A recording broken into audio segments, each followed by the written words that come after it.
Hello! Right, give me a moment. The blooming app that I use for the song requests, it's logged itself out of my account thingy-majiggy-mabob thing.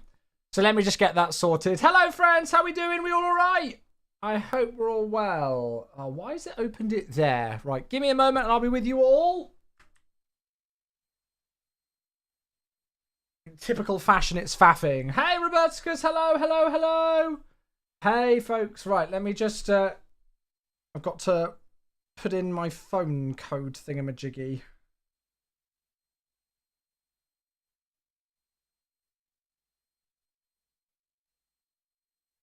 It's annoying because I only open this app once I've started the stream. Otherwise, it doesn't work. There we go. It looks like it's connected. Would you like to also use this account as the chat bot? No, I don't. No, I do not. Let's see if that works. We'll see if the bot successfully connects. I might just restart it and double check it just to make sure. But welcome in, everybody. Good to see you all. Hope you're all well. Hope you all had a nice weekend. I had a lovely weekend of doing virtually nothing. It was brilliant. Right. Let me know. There we go. Yes. The bots are back. Good. Right. That's working again. Perfect. Perfect. Perfect. Let me just check one last thing and then we'll get in to the stream and get us started. I just want to make sure that this is connected. It is connected and working. Hey, hey, hey, hey. That's what we like. Right. Well, on that note then, we can go and get the stream started and kick off a Monday stream. Let's go.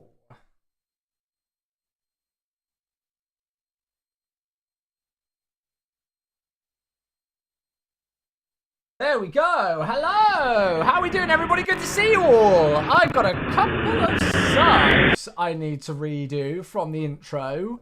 Welcome in, everybody. Happy Monday. Let's grab the first sub of the week. It's Boulder. Hello, mate. The one and only Boulder Evo with 47 months. Sorry, I misread that for a moment. 47 months. Hey, hey, hey. Well, that's a lovely way to get things kicked off for the start of a brand new week. Thank you very much indeed. Cheers for the 47 months with the tier 1. And then also in the intro screen, we had Phil back with 91 months. Bloomin' heck. Bloomin' heck, eh? Good afternoon, everybody. I will scroll to the top of the chat and say some hellos as well. Thank you very much indeed, Phil. 91 months. That's huge. That's a ridiculous amount of time. You are here too. Oh, well, there we are. Well, it's not the same without you. It's not the same without you, Phil. Thank you, mate. Cheers. I appreciate the 91 months. Welcome back. Goodness me. Right, let me scroll to the top. Robert was the first one in to start the week off. Hello to you. Fatboy Fats here. Trader Kenworth. Aaron, hello. Pilot Pro as well as David is here. Wanderer, Lilo, Orbital, Benny Boy, Jelly. Aradius, hello. Riley's here as well. How you doing, Mac? Storm Chaser, good afternoon to you as well. You were debating what better, Seattle or Portland. Yeah, well, I'm really excited for Portland. It's been, honestly, years, I think, since we've done Portland.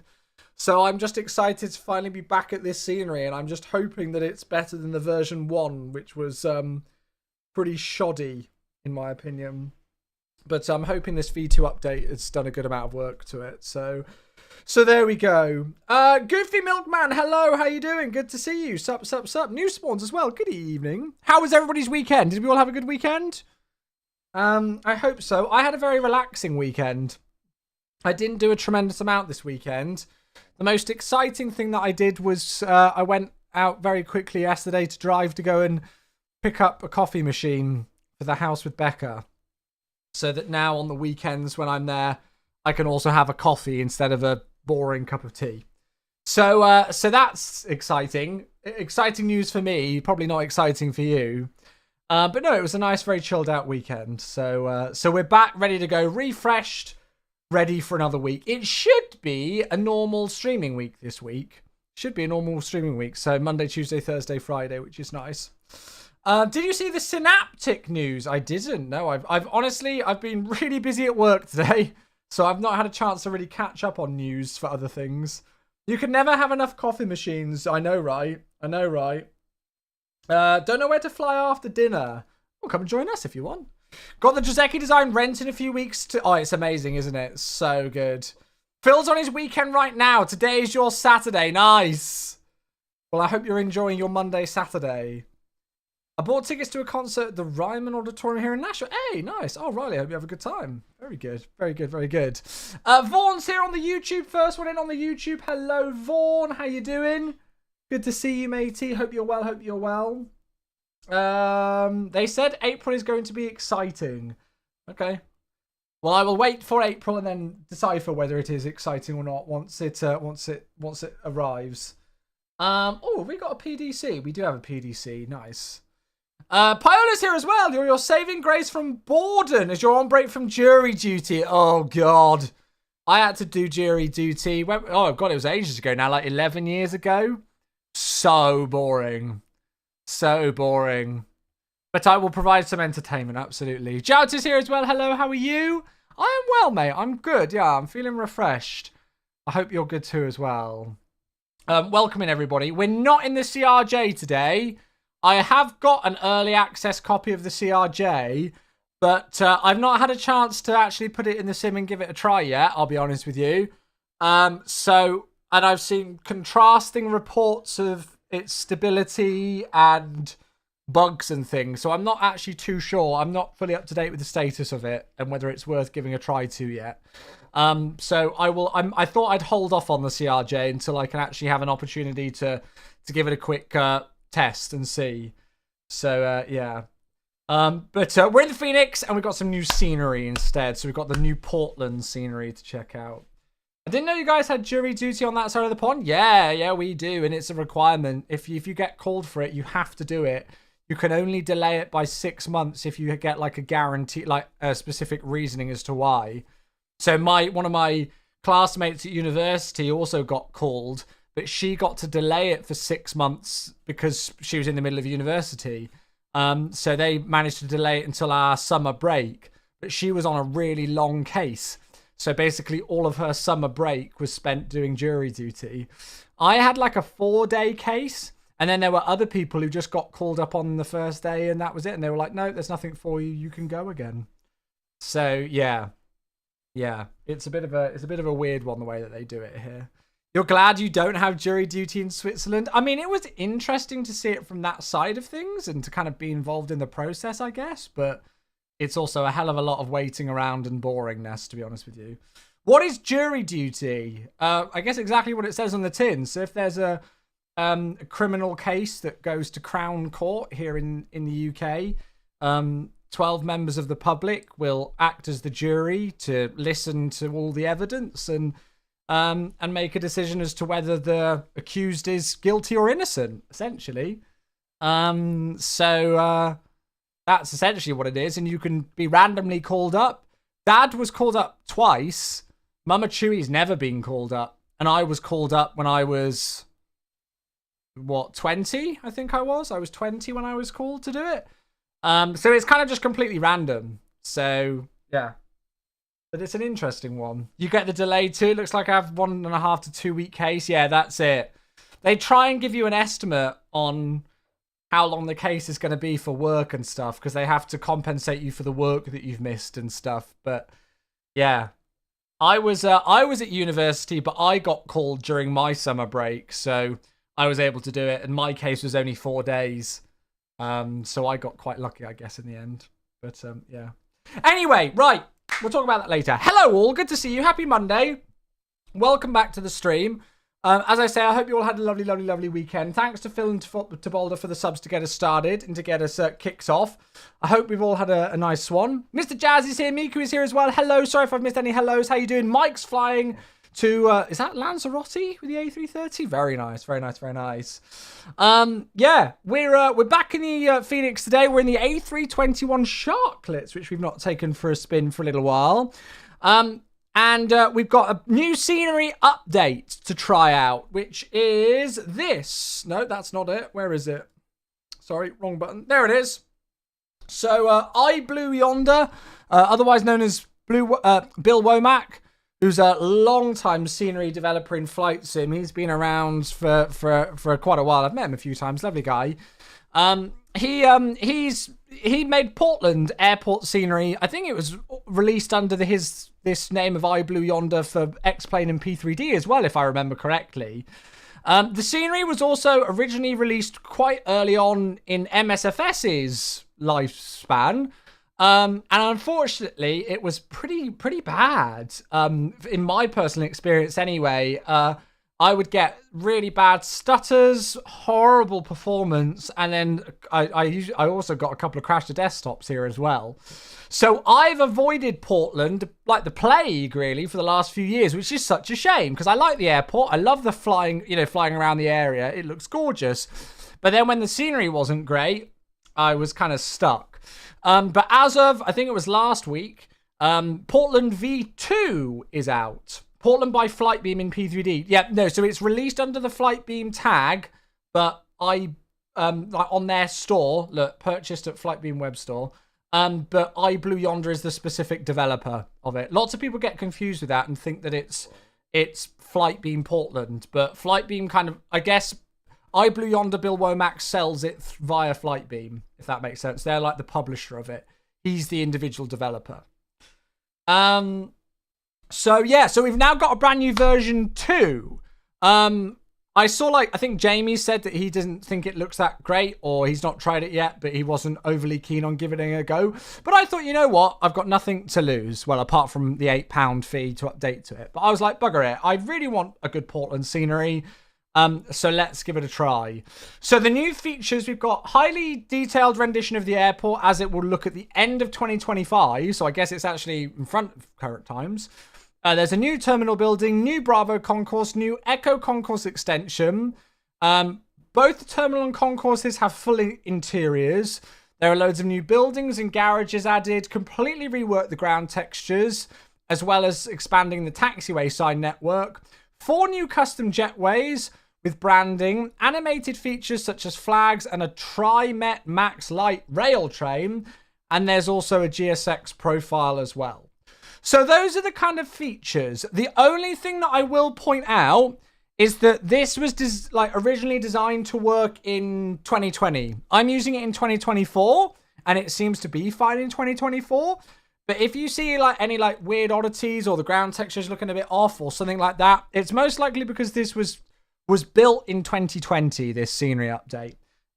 So yeah, but it seems to be all right in 2024. So I thought we'd check it out today. Free TikTok coins, link in bio. What a name. Hello. So there we go. So that's what we're checking out today. We're just going to do the one flight, but it should be a really nice flight, flying down to one of my favorite places to fly in the sim.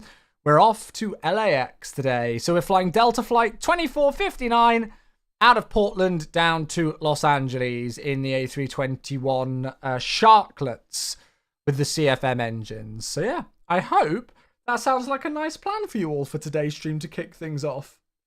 Who else have we got? Rick's coming in, Dendarian's here. It was Lanzarote. I'm terrible at those islands in the Canaries, remembering all the IKOs. You completed your VATSIM S1 theory. Hey, congratulations. Good stuff, mate. Well done. Only took over 6.5 years of being on VATSIM. That's like me and my S2. It really is. Yes, so Lance is here on the TikTok as well. We're in the Delta A321 today. Delta A321 today. Is it going to be the base LAX or the INI one? It's the INI one. Yeah, it's the INI LAX scenery that I'm using. So there we go. Are we going to do some sim spotting? Well, don't know if there'll be much traffic to do that, but we'll have to see. Right. So let's go and check it out. Let's get into the sim. And let's go and have a look around, shall we? You can't get the INI LAX working in 24. No terminals. Oh, really? I don't think INI released LAX in 24. Well, I activated it and loaded into it earlier, and it showed. I don't know. We'll see when we get there. Yeah, I had a bunch of pink and purple buildings. No, it was fine for me. Right, chat, 2 seconds. Give me just a moment. I already need to go and film some OnlyFans content. It's boiling hot in the studio again. Is that an A321? It is an A321. All right. Oh my god, my t-shirt has come with it. Thank god I turned off my camera. No, this isn't a pre... No, I've got the MSFS 2020 version 1.3.0 scenery for LAX. Oh my god, I am completely inept. I've just tried to put my head through the armhole and my arm through the head hole of my t-shirt now. 2 seconds. Open the door up a little bit as well. Let a bit of air in. There we go. Yeah, one day. Oh, it wouldn't be the first time that I'd accidentally lifted my top up on stream whilst thinking that I turned off the camera whilst taking my hoodie off. It wouldn't be the first time. Right, there we go. Hello, I am back. Sorry about that. Yeah, no, so the LAX scenery, I just activated it in add-on linker. It's the it's the MSFS 2020 scenery for LAX, and I loaded in earlier and it seemed to work. Hey, Silas on the TikTok tuning in from Portland. Hey, welcome in. Let's have a look at the aircraft first, then we're going to have a look around the scenery. So here we are. Actually, wait, let me turn the music off. As much as the music is nice, let's go and turn that off. Get some sound of the sim in. There we go, sorry. Yeah, so we're in the Phoenix A321 CFMs with the sharklets today, which looks gorgeous. I do like the sharklets on the 321. I think it's one of my favourite variants. Registration today, we're in November 365 Delta November. It was 362 Delta November that did this flight number yesterday. I just love going in walk around mode and having a look around the aircraft. It looks so nice. In add-on link, yeah, I don't know. You confirm the INI-LAX is working in 24. Well, it is for me, mate. I can't confirm if it is or it's not for you. You'd have to do it yourself, but it seemed to work for me. We'll find out in a couple of hours when we get there, I guess. Stay tuned. Owl's tuning in. Hello, how you doing? Yes, indeedy. Delta A321. Doesn't it look gorgeous? Looks beautiful. Absolutely beautiful. I love it. I love it. Gorgeous. Right, let's go and click Shift C, and then we'll go and have a look around. I've not connected the jetway yet, just because we're going to move the camera around. So this is the brand new Portland scenery, as I say, from I Blue Yonder. I've already gone through the feature list, but it looks like they've done quite a lot of work in terms of, as I say, the extension on the Bravo concourse and the Echo concourse as well. They've done updated ground textures, taxiway signs are all up to date, and the airport's just, I guess, had a great refresh to it. It also looks like we've got some nice interior detail as well now, so if we go and have a look at the main terminal building over here, there we go. Oh, look at this. This looks great. What in the world? What's this? What in the world is that? Well, there we go. The scenery is worth the update, everybody. The stream finished. I think we can finish up here.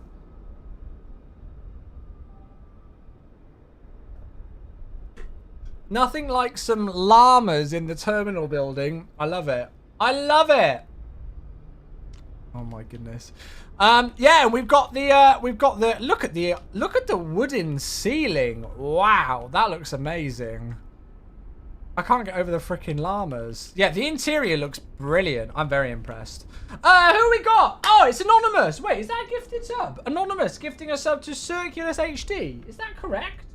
Thank you very much indeed. Yeah, I think that's all it says. It's just a gifted sub. Anonymous, thank you very much for gifting a sub. I don't know who that was, but that's very kind of you indeed. Thank you very much indeed. There you go, Circulus. You've just been gifted a sub, mate. Welcome to the crew. I hope you enjoy, buddy. Thank you. That's literally, yeah, that's literally it. Buy it now. Buy it now. So yeah, we've got loads of nice interior detail. Have we got a coffee machine? Oh yes, and it looks like a Lamacolozo. It's not fully modelled, but it's there. We've got a coffee machine and we've got a coffee grinder as well. Respect. And the disposable cups. Love it.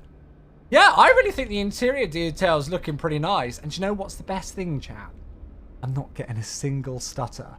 This scenery was an absolute stutterfest in 2020 with the version 1. It was awful. But I'm not gonna lie, I really like this. Now, again, please, if you see anything like this, where there are like weird ground textures, because that doesn't look right. I don't know whether that's just because I'm using this scenery in 2024 and it's built in 2020. So if you do see some weird things like this, that might be in 2020 as well and might not be correct. But it could also be because I'm using this in 2024. So as you can see, the scenery works really nicely in 2024. But it is designed to be used in 2020. So yeah. Apparently the carpets in Portland Airport are quite famous. And it looks like they've been modelled. So there we go. We've got all sorts of detail here. All sorts of passengers. I love it. I love these little details like this. I've never really wanted to go too crazy in terms of the interior details. But it is nice. It is nice. Oh dear. And now it's getting political. Oh dear. Maybe we don't want that. What else have we got? We got car parks with cars everywhere. Got all of this stuff. Here's the tower. Nice. So far, I really like this. It might finally put Portland back on the map for me, which has sorely been needed. Here's the Bravo gates as well. Lots of nice little detail here. Alaska stands. Got some stuff up here. A little like cafe area up the top. Look at this. It's like a freaking sommelier. It is. It's a sommelier holding a bottle of wine that doesn't exist. Brilliant. Got different carpeting area here. It's like a nice level of detail in the terminal. It's not like so crazy that you're losing loads of performance, but yeah. Yeah, there's a GSX profile that comes with it. The carpet design was from the 70s and they brought it back for their airport upgrade in the main terminal area. There you go. Dylan on YouTube's giving us some insight into the famous Portland carpets. Okay, here we go onto the Charlie gates. Oh, look at all this. This is cool. The sommelier's back again. He's made a quick walk down the terminal.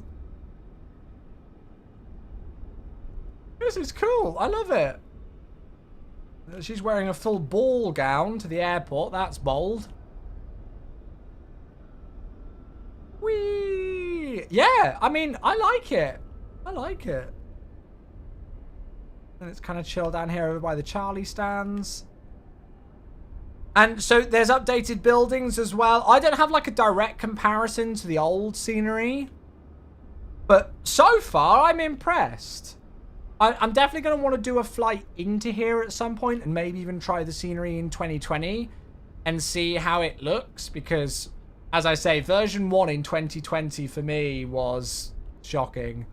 And it just took Portland off the map for me, which was such a shame because I love flying in and out of Portland. You always get such great views and there's some really nice flights you can do. But, I mean, on first initial impressions in 2024 and for V2... I'm a fan. I'm a fan. I think it looks great. What do you guys think? Anywhere specific that anybody wants to go and have a look at? Obviously, we'll get started with the flight in a moment, but I just kind of wanted to do a quick overview. Just going to have a quick peek at some of the things. Yeah, I think it looks grand. Is there an upgrade special price? It's 50% off. So whatever the upgrade price is, or whatever the price of the V2 scenery is, you get 50% off if you own V1. The llamas! That's it. Hey, 78 months for Northern. Sorry, I'm all over the place. Hello. Thank you very, very, very, very, very, very much indeed. Northern, 78 months. That's really kind of you, my dude. That is a heck of a long time. What's that? 6.5 years? On the dot, I think. What a legend. Thank you, Northern. Does the A350 fly into here? You could probably do a Delta flight into here or something, even if it's a charter, I'm sure. Hi, I'm late. Who makes this scenery? Hey, welcome in 8 World. So this is the... KPDX airport scenery by iBlue Yonder, which is sold via Flightbeam. So they made this scenery for P3D and for X-Plane, and it was bloodmin good. And then it came to MSFS 2020, and it was shocking. Stutters, low performance, and I had quite a few crash to desktops at this scenery as well. So I've literally not flown to Portland in the sim for years, unfortunately. But now we've got this V2. As I say, hopefully Portland is back on the map, which I really hope it is, because I do like flying here, as I mentioned. So Michael says it looks like a really nice scenery. Now I have to say, the only thing I have to say is the airside looks a bit dead, as there is almost no GSE equipment around. Yeah, that's a good point. So we've got custom ground textures, we've got custom ground markings and stuff like that. But yes, there's not a tremendous amount of like ground service equipment, ground clutter. That is a good point. We've got a few baggage belts. There's a couple of stairs, what looks like an air conditioning unit, a few cones and stuff. But yes. I mean, I suppose it's not too bad. Like, that looks quite nice, but yeah. Oh, God, there's more. Aussie, hey! I was supposed to fly here with BA on a 787 a few years ago when they opened that route up. It was, like, super cheap, but it never happened, unfortunately. Aussie, hey, 43 months. Thank you. You are an absolute beauty. I hope you are well, my friend. Thank you for the 43 months. That is over 3.5 years now. Cheers, cheers, cheers. $10 isn't too bad of an upgrade fee. I mean, I think for the amount of updates that they've put into the scenery, the fact that it is compatible with 2024, even if it's not designed for 2024, and that it basically seems to make a scenery that was virtually, well, in my opinion, unusable, now usable, and a pretty darn good rendition from what I can see. Yeah, I definitely think it's a strong one. Oh, and it's even got an IKEA included. What more could you want in life than an IKEA? There you go. If you back up a little, you'll see what I mean. Yeah, let me zoom out. No, I agree what you mean. Like, I like ground service equipment and clutter on here. It just makes kind of like the airside feel alive a little bit. Is your sim a bit stuttery? Is it my end? No, for me, it's butter smooth. Yeah, I'm not getting any stutters at the moment. It's butter smooth, which is nice. But yeah, you would like to maybe see a little bit more detailing around here. Now, I don't know. Again, I might load into 2020 and suddenly loads of objects or something will appear. I don't think that would be the case, but yeah. Like, you look over here. Look, there's like a single. Like, why isn't this, you know, on more stands and stuff? Yeah, I get the point. But no, overall, looks good. Looks good, doesn't it? Looks good. Right, shall we get on to today's flight then? Let me just reset the camera. This is going to go a little bit weird. The little black square is driving me mad. What little black square? Right, okay. So I am going to get GSX connected up for the jetway then. I would normally do this at the start of the stream. Start the stream with the jetway connected, but because I wanted to go and move the camera around and stuff, I didn't do so.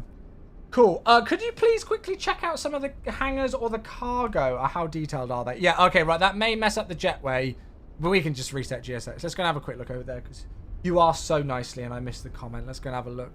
So cargo area is over here, right? Cargo area is here. Are the mountains nearby, like Seattle? Well, Seattle's further north than here, but there is some lovely terrain. It does look gorgeous, especially if you head eastbound. Yeah, you can kind of see. Aussie, try exclamation mark AMD. Try exclamation mark AMD, and that should work. So it looks like this is the cargo area. And then that's the private jet area to the north there, is it? There you go. You got it, Aussie. You got it. You got it. Yeah, I mean, it looks all right. Hello there. You got whooped. Yes, thank you for the follow.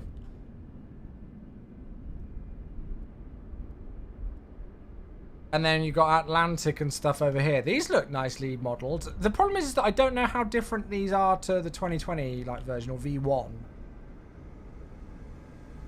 Is that somebody on VATSIM? I think that's somebody on VATSIM.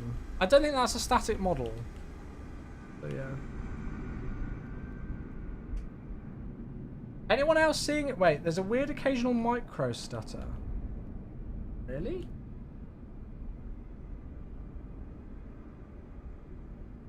I don't know if that's anything to do with like my capture card or something like that. Sorry if there is a micro stutter. I'm not noticing it in the sim. It might be something to do with the capture card. It's stuttering a bit on my end. Oh, well, I don't know, I'm afraid.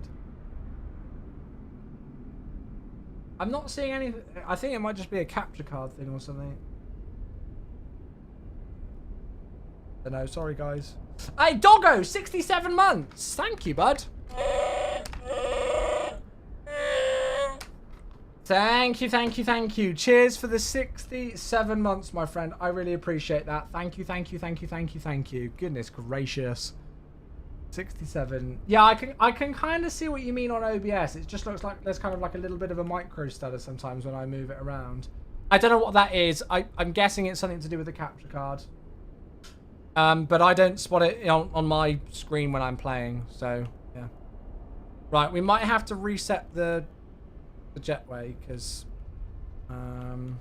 we've now moved away from it.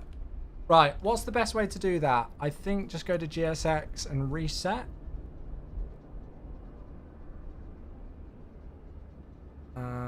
Let's just restart Quartal and see if I can now connect it. The stutter is just normal, I think. Too many sources of interference. I don't know. Nobody's ever commented on it before. So if it's been there the whole time, I don't know why it's only being picked up on now. Right, operate jetways. There we go. That's going to close the door. We'll see if it opens again.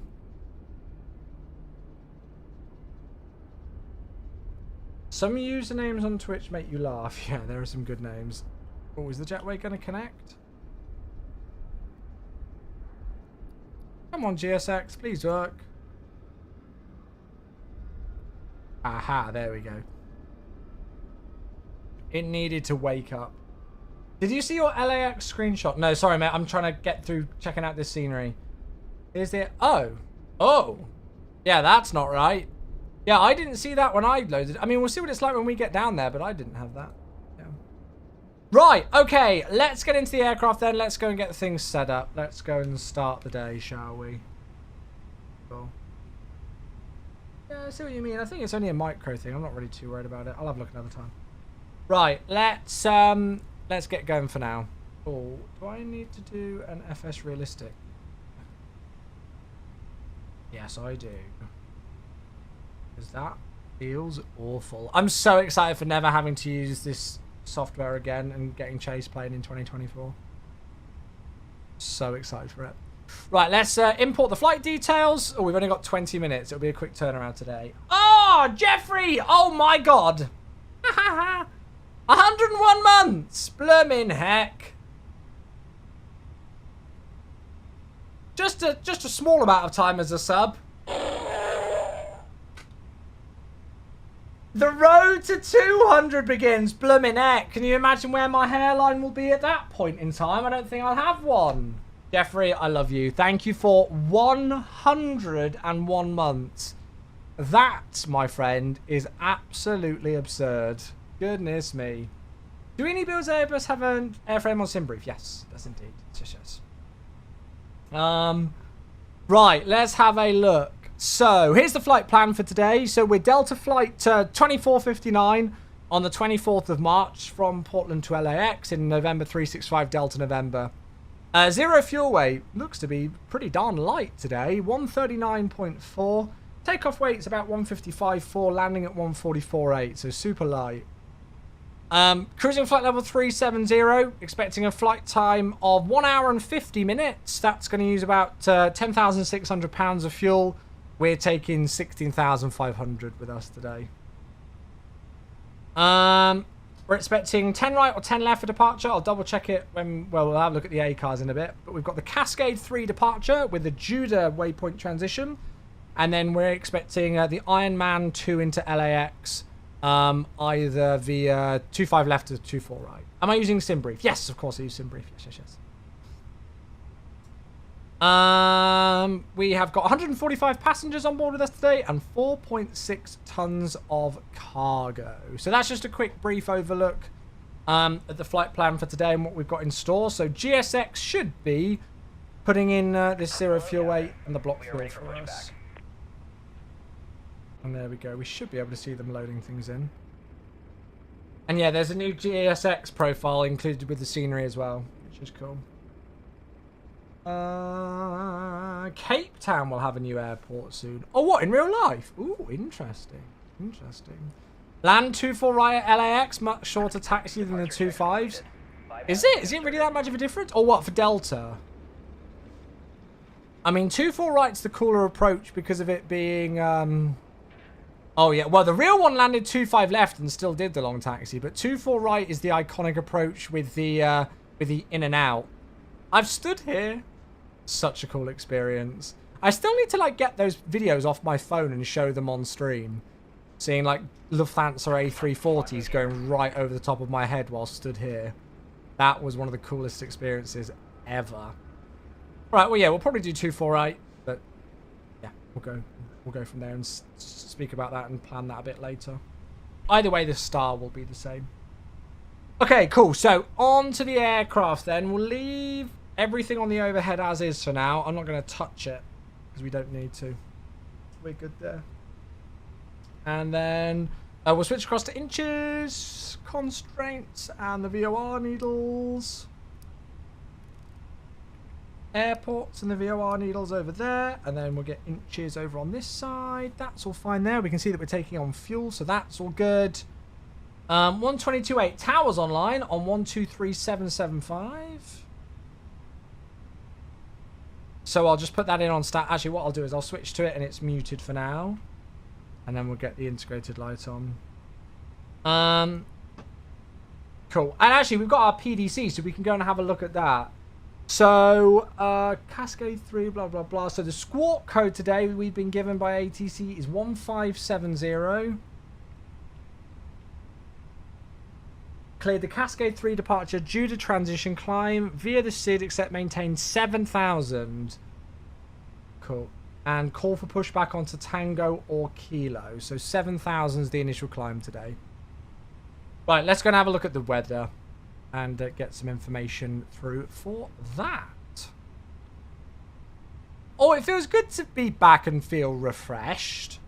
I had a nice relaxing weekend of just, well, you know, like not doing a whole lot. And it was just a nice relaxing weekend, and now I've been able to come back and just feel, I don't know, you know what I mean when you just take a few days away from everything and then you just come back and you're like reset. I guess that's how I feel. Cool. So there's our prelim load sheet. We'll have a look at that in just a moment. Actually, let's go and have a look at the ATIS. So it's Information Romeo. The wind 080 degrees 7 knots. Broken clouds at 3,500 and at 7,000. The temperature 17. And the dew point 12, altimeter 3021. And the sim agrees. CRJ release hype? Yeah, sorry that we're not fine the CRJ today. I've just heard mixed reports. Jamie seemed to be fine with it. But I've seen in the Aerosoft media partner Discord server that some people were having issues with it, and then A330 driver did a release, well, like a pre-release stream and had ILS issues and things like that, and I haven't had a chance to really have a look at the CRJ V2, and so I thought I'd just play it safe today. But we might stream it tomorrow instead. Yeah, we might stream it tomorrow. I've just not had a chance to properly review it myself, so please forgive me for that. Departing runway 10 left and 10 right. Okay. Well, I don't know which one we can expect. We'll see. That's fine. So it's Information Romeo. So FMGC init. Let's do an init data request and start to get things loaded in. How are we doing? Have we finished fueling? It looks like we have. Ah, there we go. Oh, the bill. How much was the bill? $3,398 US. Oh dear, chat. Oh dear. Right, seatbelt signs can go on then. And then we'll get the prelim load sheet. So, flight number, we are Delta 2459. Cost index, I've just gone with 20. Cruising today at flight level 370 for this flight. And then the prelim load sheet data, so 139.4. The zero fuel weight. The CG, or the Mach 0 fuel weight is 26. And the block fuel is 16.5. There we go. Beautiful stuff. Right, wind. Oh, let me just pin that message to the top of the chat with the AMD link. I can do so. There we go, that's pinned. Beautiful. Beautiful. Right, we'll just accept that prelim load sheet and then get things loaded in. Right, so what do you reckon? It said they're using 2 runways today. We don't know which one to expect. Wait, is there loads of traffic about to land?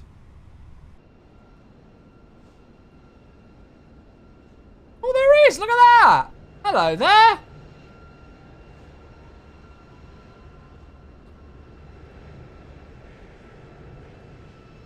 Anyone else having issues with that sim radar? Somebody said they were having issues with it the other day, but it was fine for me.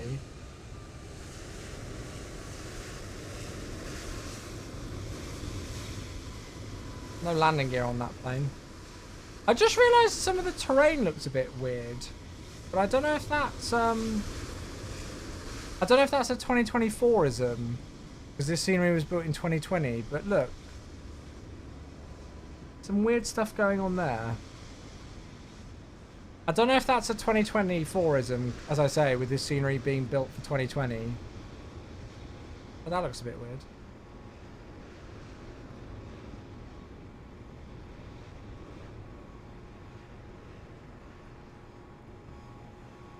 Right. Okay. Hey, Jack! 12 months. Happy anniversary, mate. What runway is that next to us? 10 left. Well, I reckon we're going to go off that runway. So I'm going to plan for 10 left. Jack, thank you. A year anniversary. What an absolute legend. Cheers, buddy. Happy 1 year anniversary, Jack. I hope you are well, bud.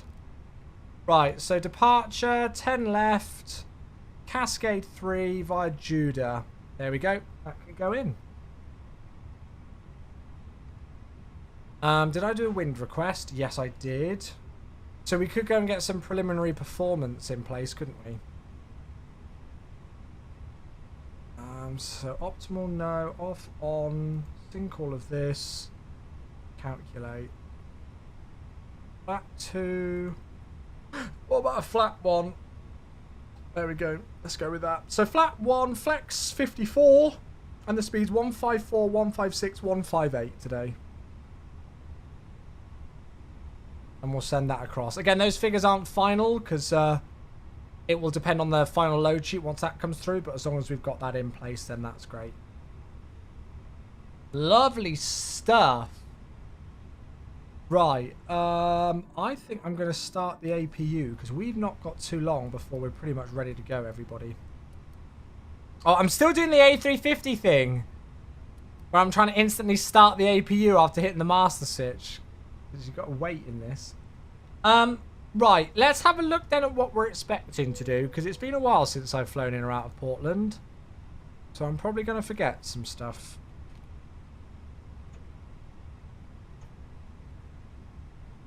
So departures, Cascade 3. That's what we want. Let's just grab that. And then we'll get the AGC and APC 1. Yeah, APC 1. So we need to call for pushback onto Tango or Kilo. So we're Delta 1-4, so we do need to call for push. So, oh, hello there. Your route is confirmed as real. Operated with the aircraft and course. What? Real Ops Center. Stand by. I don't know. I've got no idea what that is. Roger. Send. I'm not even going to see. Right, okay, whatever. Received by ATC. Yes, good. Sorry. Yeah, not seen that one before. So Delta 1-4 will most likely push back nose to the left onto Tango then. And then from there, it'll be... Oh, well, probably straight across on Tango for a Tango intersection 10 left. I would have thought, unless we get Kilo and Kilo 1. So I might get figures from Tango. Ah. Will I be able to see the figures anywhere? Probably not. Oh, we'll just go with it. I'm sure it'll be fun. We'll just go with it. Cascade 3 aren't have departure then. So it's straight out initially with a left-hand turn, then to River, then Kossuth, then Haddis, then Chisholm above 10,100 feet, and then Judah. with loads of terrain to the southeast where we're heading out today. So nice and simple. Good. Right, that all seems to be in place. APU's available. I'm going to stick the bleed on and put the fuel pumps on. And then, well, I don't know. Is boarding complete? Hermione's chilling out there, not doing much.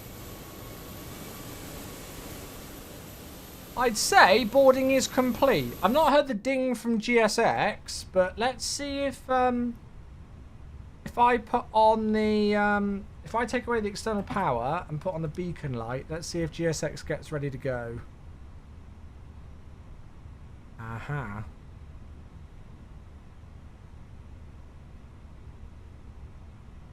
Aha. And then we've got 123,775. We've got the squawking, and we're squawking mode Charlie. Perfect. TDT Pig, thanks so much for the follow.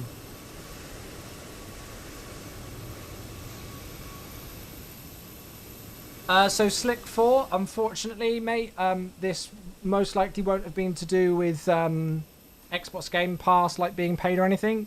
I think this, if it's, oh wait, now loading the sim, it doesn't recognize your community folder. Even after a reinstall, it isn't picking up. I would have a look and check in your local packages and then Microsoft Limitless folder.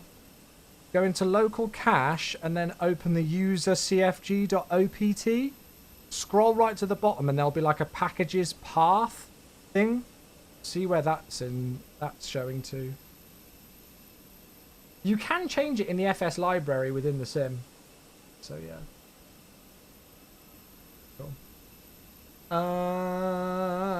Hey, Flight Sim A320! It's a 64-month sub! Yogo, thanks as well for the sub on the YouTube. Thank you very much indeed. Cheers for the 64 months. Let's go indeed. Yes, let's get this show on the road. Let's get ourselves set up and get going. Thank you very much indeed. Cheers for this. God, 64 months. Blimmin' heck. Hello, I am an FS 2020 user and I'm looking to switch to 2024. I like the features this sim has, like the EFB with the free Lido charts and flight planner and great for, but not too sure about the bugs people are reporting. Well, sim update 1 has already released and sim update 2 is on the way. Oh, okay, somebody's just sending random messages. DAL PDX, let's just turn that off. There we go.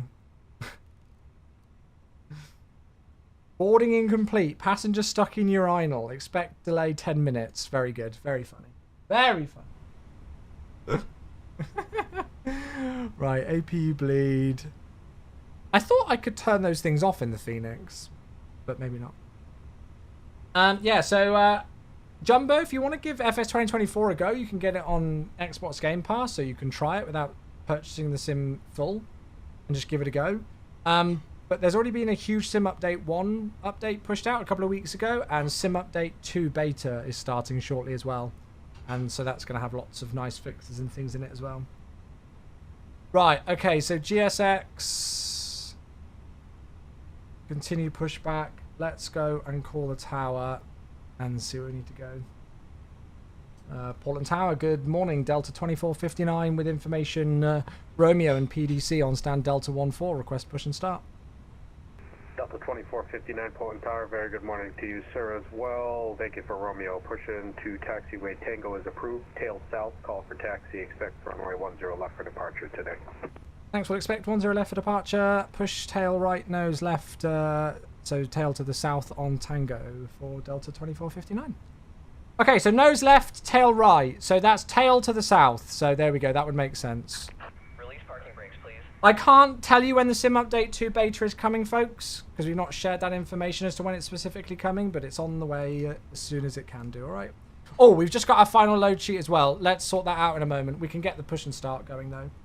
Alex, thanks so much for the follow. And Cam, 83. Oh, my goodness. Do you run 4K? And if so, do you know if it removes stuttering on objects? No idea. Sorry, mate. Cam, hey, 83. Where has it blooming gone? I love you. Thank you very much indeed for the sub for such a long time now. 83 months. That's pretty ridiculous, Cam. Oh, I've just realised I've typed that in on the wrong side.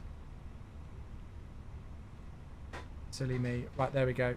Thank you very much, Cam. 83 months. Goodness me. Right. Okay. So, where is this pushback going? Or maybe we're all right.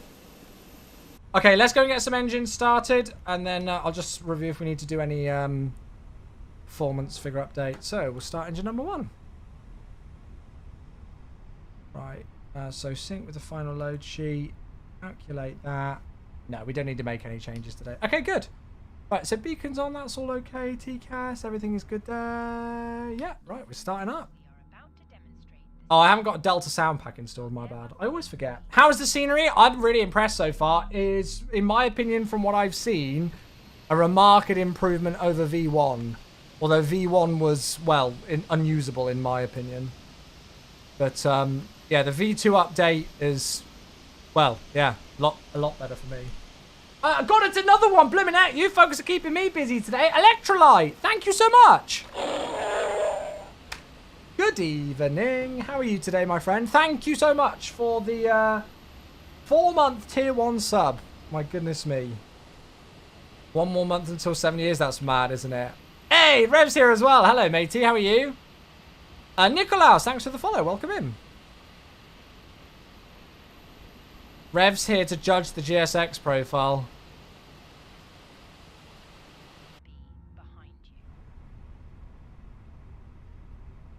Right. I think we've got a good start on number 1. Craig, how you doing? Hope you had a good weekend. I had a lovely weekend. Thank you. How was yours? Let's start number 2. Tris, just try exclamation mark AMD. For some reason, when they do the sponsored project AMD, like, they make it look like that. The command at the top, it's just look like it's, they need to put in the whole text, but the actual command is just AMD. I don't know why they do it like that, but yeah. Right, parking brake is set. Starting number 2.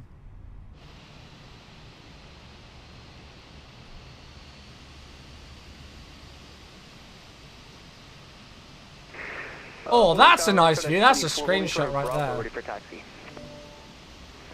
FedEx 24, do you have a runway preference today, sir? So at the moment, Tris, I am still on an NVIDIA GPU. I'm not on an AMD GPU, but I'm doing a sponsored campaign with AMD. There's lots of hype around the new AMD 9000 series GPUs, and they contacted me a couple of weeks ago and asked if I wanted to do a little sponsored campaign on it. They were great supporters of the channel last year, and there's just so much hype around these new 9000 series GPUs that I was actually just intrigued to find out a little bit more myself, to be honest. Craig had a nice chill weekend as well. Nice, good. That's what we like to hear. A lot of work throughout the week, but also been able to enjoy the sim with the new GPU. Nice. Is the deleted community folder related to MSFS add-ons? Your local cache folder is empty in community folder. Have a look on the MSFS forums. There was just a new announcement posted about the issues that some people have been facing today where sim data may have been wiped. There's not much more I can say really apart from that and what's on there. So have a look at that. I can bring it up later. Right, ground crew's just given us the all clear there. Thank you very much. So APU bleed can go off. Hello, click spots. Thank you. APU master switch. Predicted wind shear. I'll put that to there. That can go on. Ground spoilers. Engine start switch. Flaps to 1. The trim today is up 0.8. So we'll go and swing that up 0.8. Auto brake. Oh, I need to do it via here. Auto brake max. Go there. Okay, ground crew clear. We are set. Let's go for the taxi. Delta 2459, request taxi. Delta 2459, runway 10 left at Kilo 1, taxi via Tango, Kilo 1, cross runway 21 at Kilo 1. Okay, Kilo 1, taxi via Tango, Kilo, and Kilo 1 will cross runway 21 at Kilo for Delta 2459. It's another sub. It's AV Nerd, 33 months. Sorry, mate. I was just getting our ATC clearance for the taxi. Thank you very much. Goodness gracious. Wow. Well, thank you. Thank you for your wonderful support. Mate, if it wasn't for you folks tuning in, watching, resubbing, chatting, chilling, whatever it is you do to be part of this community, I wouldn't still be doing it, mate. So thank you very much. It's all the threes, 33 months, so 3 months away from the 3 years. Thank you, my friend. Right, so Tango, then Kilo's here. We cross 2-1 at Kilo, and then there's Kilo 1. Lovely, good, right, anti-faff. Drew's here and flying from Australia. Very nice. Do I run in 4K or 2K? I sim in 4K. I sim in 4K. Finished off your ATBAL studies, now chilling with Domino's before work tomorrow. Will, I hope it's going well, mate. Good to see you. Oh, the clouds look moody today. Don't they? Look at that. That looks cool, though, with the trees and everything as well. Right, so that's Echo. So this is Kilo. Let's make sure that my brakes work today after last week's episode. That was an interesting one.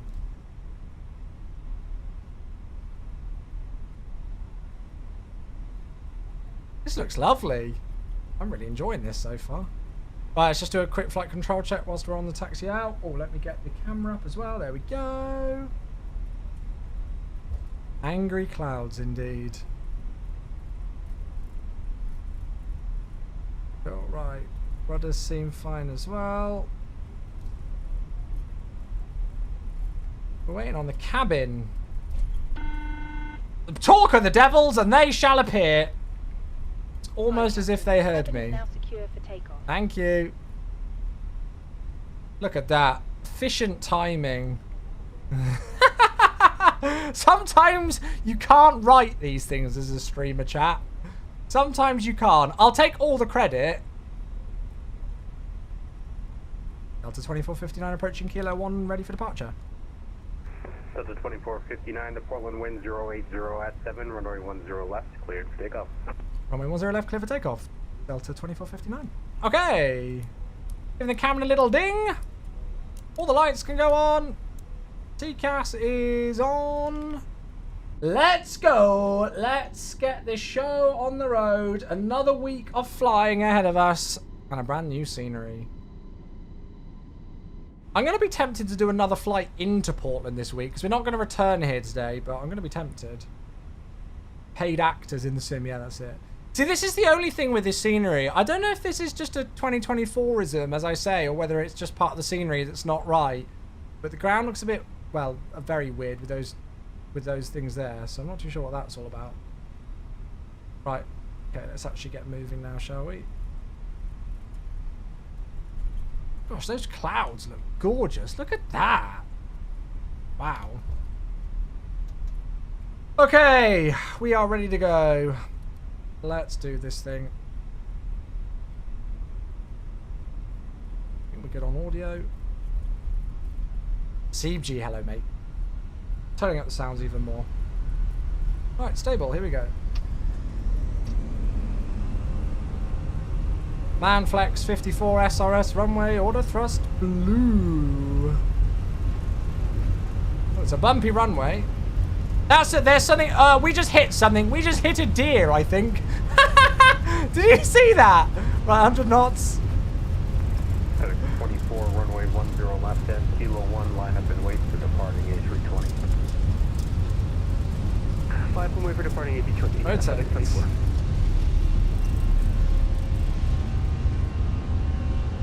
Hey, positive climb, gear up. Nav.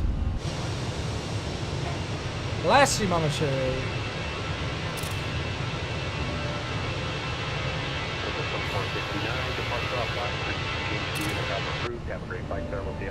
Frequency change approved for Delta 2459. Thanks, we'll be back in the Portland area soon.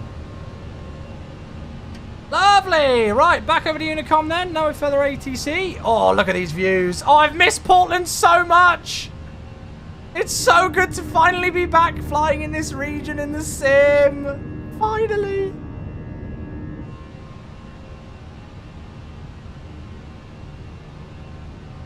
Right.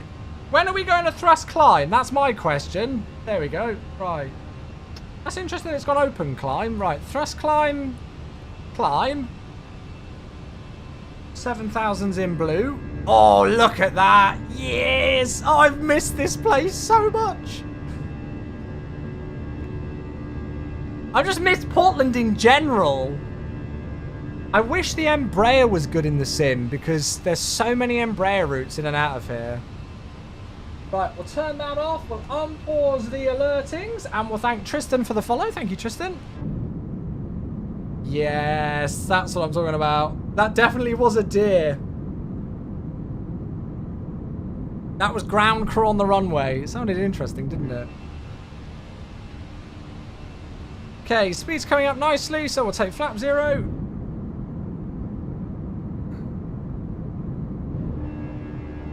Still can't hear any of the flaps or anything in the Phoenix. Surely we should be able to hear the slats retract when sat here. Okay, what's the temperature? 16, so we don't need the anti-ice at the moment. But we're going to say farewell to the nice views around Portland in a moment.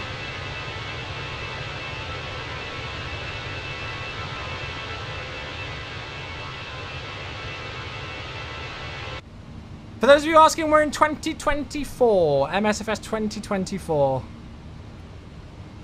Right, ground spoilers can go. We'll take away... we'll take away the lot, shall we? Especially if we're going through cloud. And then we're on to Unicom, so we'll clear ourselves all the way up to cruise, which is 37,000 today. Aye, send busy. It's a 6-month Prime sub. Thank you very much. Blakey, thank you for the follow as well on TikTok. Thank you. Send busy, thank you so much. 6 months, half a year with the Prime. Welcome back. I'm sorry I can't give you some more lovely views of Portland, everybody, but Mother Nature's got other ideas. What specs are you running? Mike, just do ! specs or have a look down in the description. They're all listed there, matey. Does the Phoenix work in 2024? Yeah, it has done for months. It has done for months. That was very interesting to suddenly see a deer or something just running down the runway ahead of us. So funny. So Mike, ! specs, or just scroll down and they should be in the description. I don't know if I can do the command for you. There you go, mate. There's the link to it. So, typical Portland weather. We aren't going to be able to see much of the city. Oh, that's a nice view, though. Oh, yes, look at that. Ooh. Oh, yes.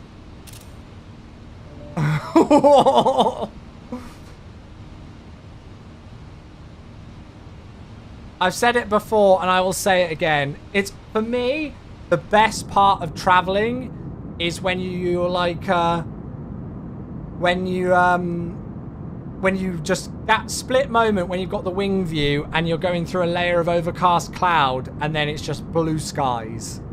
That is the best part of a flight for me.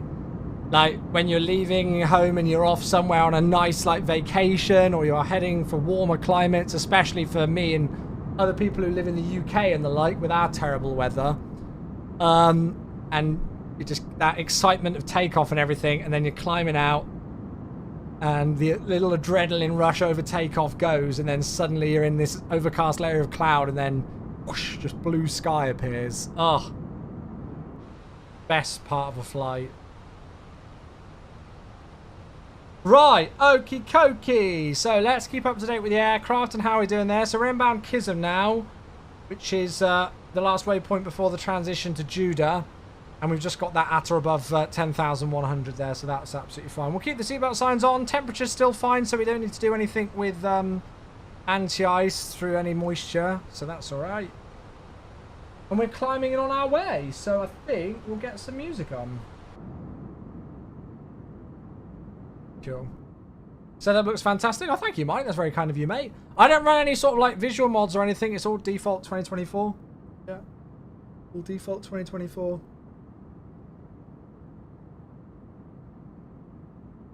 Your hometown of 30 years, one of the best airports and famous for spotting. Yeah, Star. I follow somebody on Instagram. I can't remember their Instagram handle now, but I follow someone on Instagram who does loads of like military airplane spotting out of PDX.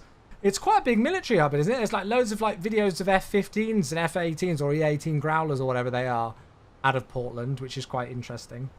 Bailey, thanks for the follow on TikTok. Thank you very much. That's very kind. Did I see this? United flight realised they forgot their passport. Oh no. Oh. United Flight UA198 turned around over the Pacific after pilots realized they forgot their passport. No!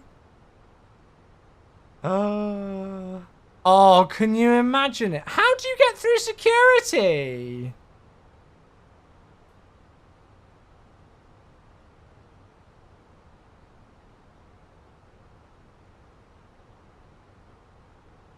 Oh no. I mean, I guess it would be easy. It's easy for them to relocate a crew up to San Fran and then just continue the flight.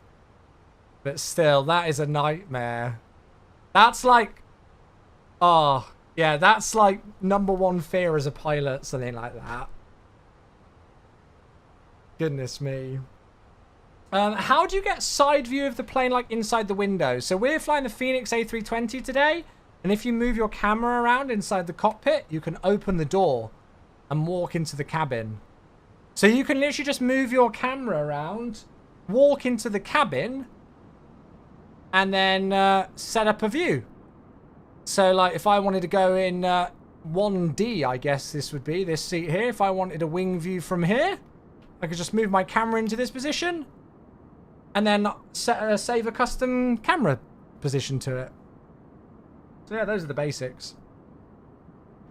And there I basically got the first F-15EX. Oh, really? Oh, there you go, yeah. So, yeah, I see quite a lot of videos on Instagram of like F-15s and stuff coming out of Portland. Right, let's pull for standard on QNH. And there we go. Lovely. So flight time was expected to be about 1 hour and 50 minutes today. So it's probably going to be about 1 hour and 40 minutes from now. So when's that going to be? So 1 hour and 40 minutes is going to be about 8:40 p.m. Lovely.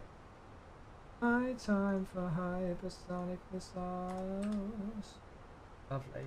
I'm in a good mood today, chat. I mean, I'd like to think that I'm usually in quite a good mood, but I'm just in a good mood today. For no real particular reason, I'm just in a good mood. I'm new to the game. How do I know which direction to go? So you need to set custom. You need to set keybinds on how to translate your cockpit camera view. I think I've got a YouTube video on it on my YouTube channel. Just Chewy94 on YouTube. You can probably find it on there.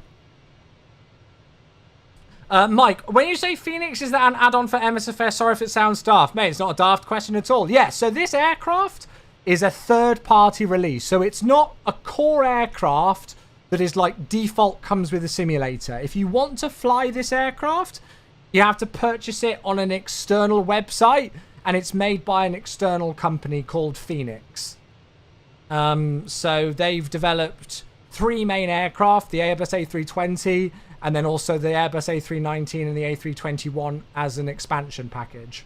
It's only available for PC, this specific one, so if you're on Xbox, it's not available on there. But yeah, if you're on PC, then you can pick it up and purchase it. What do the different plane colours on the Volanta map mean? Could it mean what they're on different, like if they're on a different platform? Like if they're flying offline or if they're flying on VATSIM or something? I don't know. I know green is, I think, people on your friends list. Talking of which, I will accept that friend request. I'm pretty sure green is people on your friends list. But yeah. So the same like InnyBuild. So InnyBuild's a bit of a different one, Mike, because InnyBuilds have got their own custom aircraft that they sell third party on their own website, but they've actually also contributed to a lot of the default aircraft that you get in the sim just base anyway. So they actually do both. So for example, in MSFS 2024, there's an Airbus A321, there's an A320neo, there's an Airbus A330, those kind of aircraft that just come with the sim. Anybody who owns MSFS 2024 will have them. And they're created by InnyBuilds, but we at Microsoft paid InnyBuilds to make them for us so that you could all get them for free, if that makes sense. However, InnyBuilds then also do their own third-party releases, which they then charge money for, like the Airbus A300 or the Airbus A350. Are you interested in Chase Plane? Yes, mate. Yeah, we tried Chase Plane in MSFS 2020 last week. It was absolutely brilliant. It's not in 2024 yet, unfortunately. So, yeah. Marcin, thanks for the follow on TikTok. Thank you. Is it compatible with 2024? Is what compatible with 2024? Sorry, mate. The Phoenix? Yes. Yes. Yeah. Grey equals Vatsim, blue equals Valanta, green equals Friends, red equals Squawk 7700. There you go. There you go. Oh, how to get to your destination? Oh, goodness, mate. I could be here for years trying to explain all of that.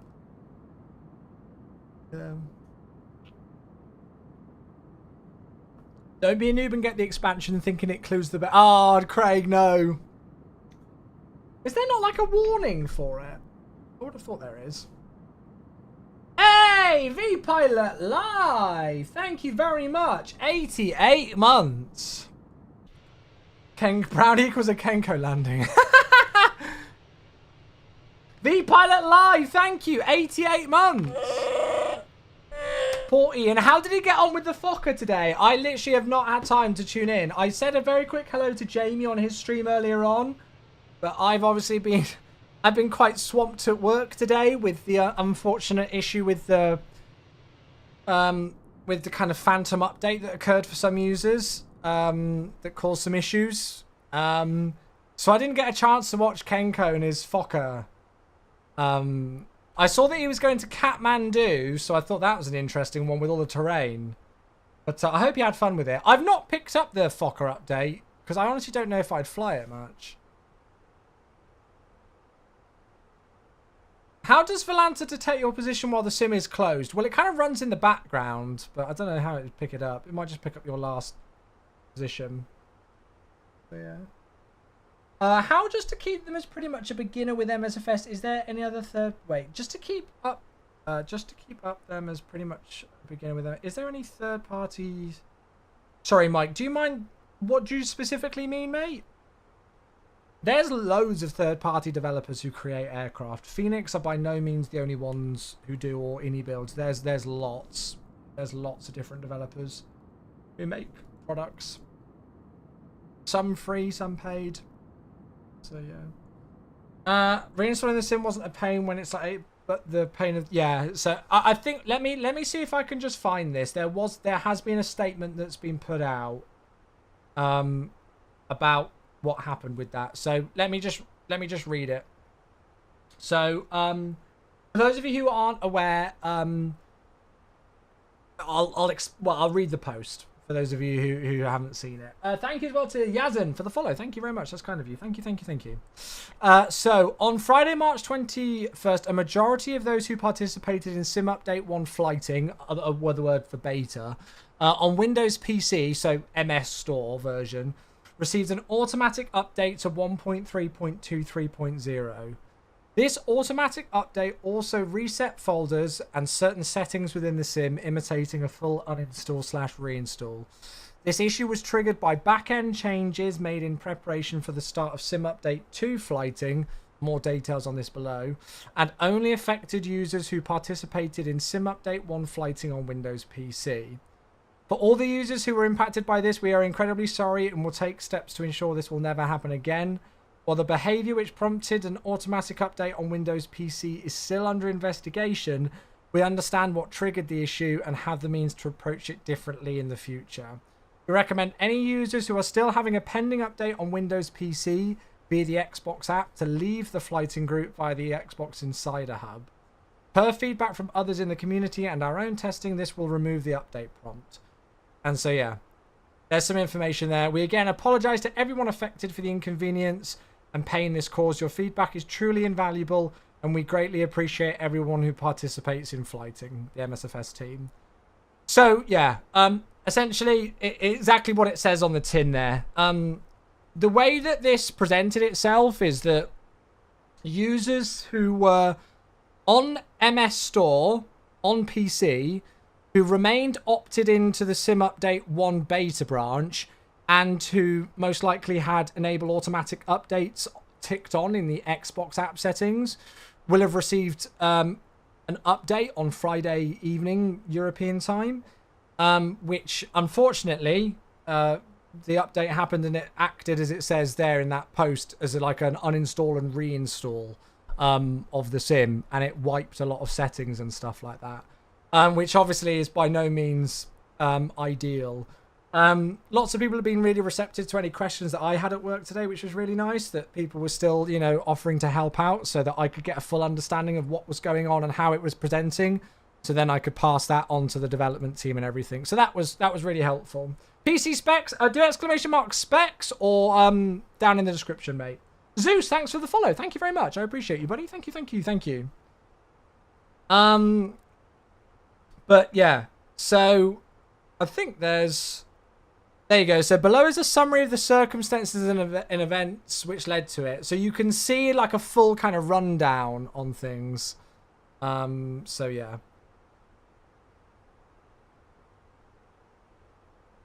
But Sim Update 2 beta is on the way. So even though there's no like, I can't share it with you exactly when Sim Update 2 beta is releasing. You know, anything that's going on now and this unfortunate set of circumstances with the update that appears to happen for those set of users, it's all in preparation for Sim Update 2 beta. So, yeah. Does MSFS 2024 run better from Steam rather than the Xbox app? There's no, in terms of the actual build of the sim and what goes live to you players, that is exactly the same. It is exactly the same. Obviously, like, you know, like with the way that the Steam platform and the way that the MS Store platforms handles particular things like updates or the, you know, needing to do the Xbox Insider Hub for preview builds and stuff like that, that's slightly different, but that's just like a platform thing outside of actually running the simulator. But in terms of the build of the simulator and everything like that and what goes on inside the simulator, it's exactly the same. It's exactly the same. Good. I didn't realize that 2024 was moving straight to another beta after Sim Update 1 beta. Yeah, York spoke about it during the dev stream a couple of weeks ago. And said basically that he was really keen on getting Sim Update 2 beta out as soon as possible because Sim Update 2 beta's got so many things in that the community have reported, and he was really hopeful that Sim Update 2 was hopefully gonna make a big difference for people. So yeah, Sim Update 2 is going to be exciting. I mean, any Sim Update is exciting, in my opinion, but I think Sim Update 2 hopefully is going to be a great one. Do you recommend a 4060 for your first flight sim PC? Yeah, the 40 series graphics cards are great. Really great GPUs. Hey, Fluffy, thank you for the follow. Cheers, buddy. I appreciate that. Thank you, mate. Thank you, thank you. Yeah, what's the VRAM on it? What's the VRAM on the 4060? Nice to see the guys are working hard on the sim. Looking forward to Sim Update 2. Yeah, I can't share more or anything like that. I wish I could talk about it, but as soon as the Sim Update 2 beta goes live, you know, and we'll show the patch notes and everything like that, and we'll go and have a chat about that as well. So that'll be exciting. That'll be exciting.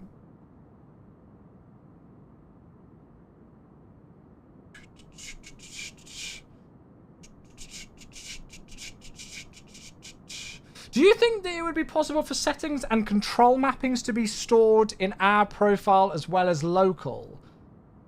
So control mappings should do. I don't think anybody who's experienced this data wipe today that's happened over the weekend, control mapping should still be there. So I'm pretty sure that will get pulled, and even if you do a reinstall, all your control mapping should still stay there. You lost all of them. Interesting. That's very interesting. I don't know why. Because I know people have had to redo their camera configs as well as their like graphic settings and accessibility options and stuff. But yeah, it I've seen there were lots of people on the forum thread earlier on today saying that their control bindings and stuff remained. There are particular files that you can back up, like content.xml and things like that. But yeah. Yeah, so Adam says your mappings were there, but just graphics and camera and stuff gone, yeah. Sorry to bother, but how is your 2024 working with no problem because mine crashes? JW, I'm sorry, mate, you've given me virtually no information there that I can help with. You've given me about as little information as possible. I don't think you can directly compare your sim and my sim, mate. There are millions of people who've got MSFS 2024, and they all have different setups. So I don't know how I can help based off of that. I'm sorry. Yeah.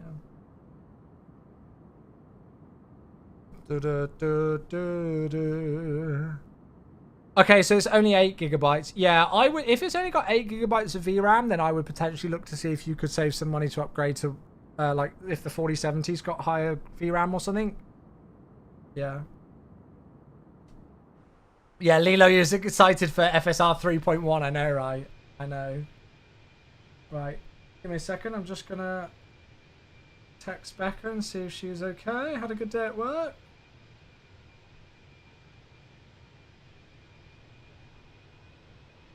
As it is unlike her not to say hello, so I'll just check in.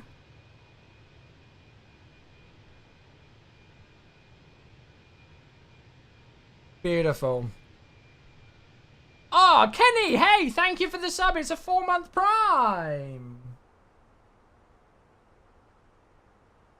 Thank you, Kenny. That's very kind of you, mate.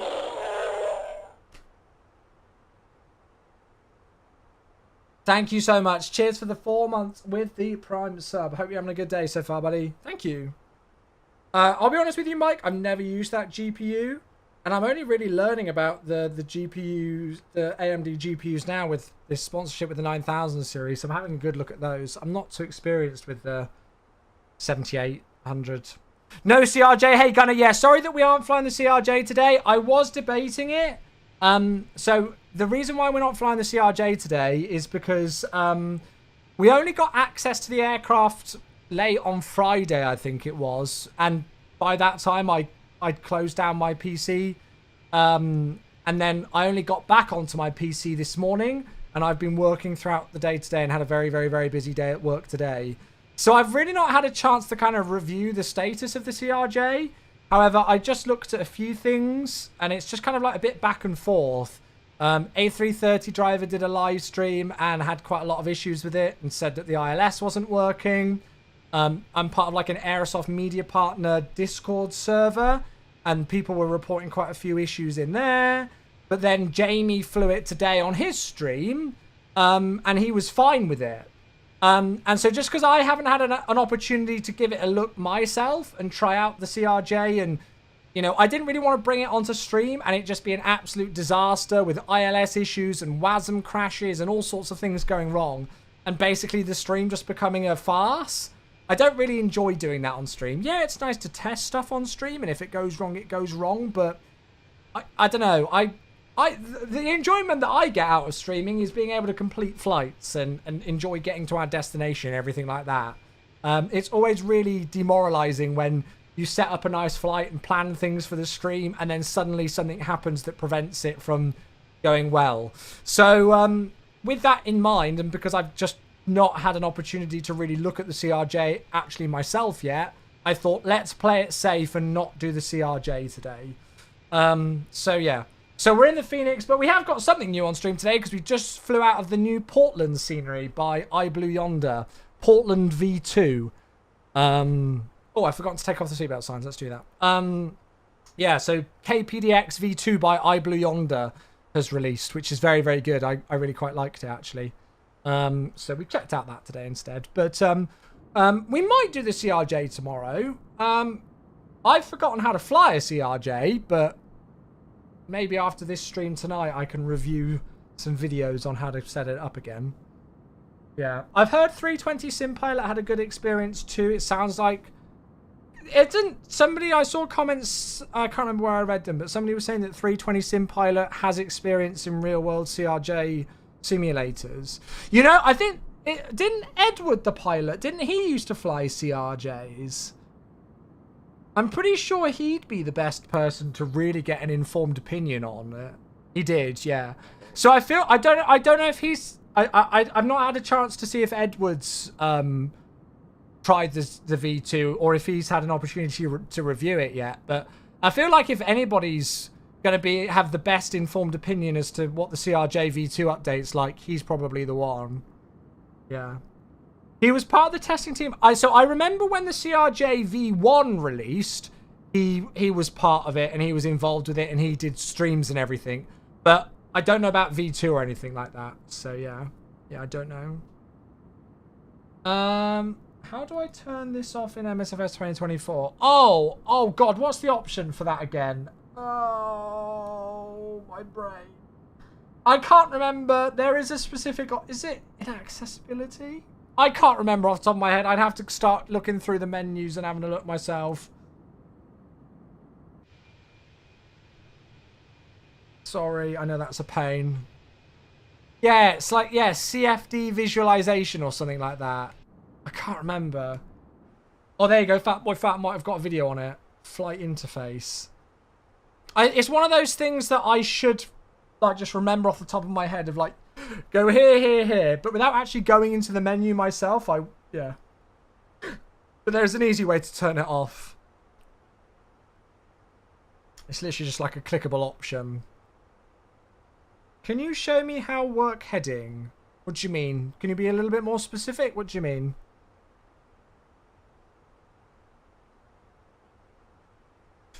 Would you folks like to see me do the CRJ? I don't even know what kind of a flight I'd do in the CRJ. Who still even operates them? I know Jamie did Lufty.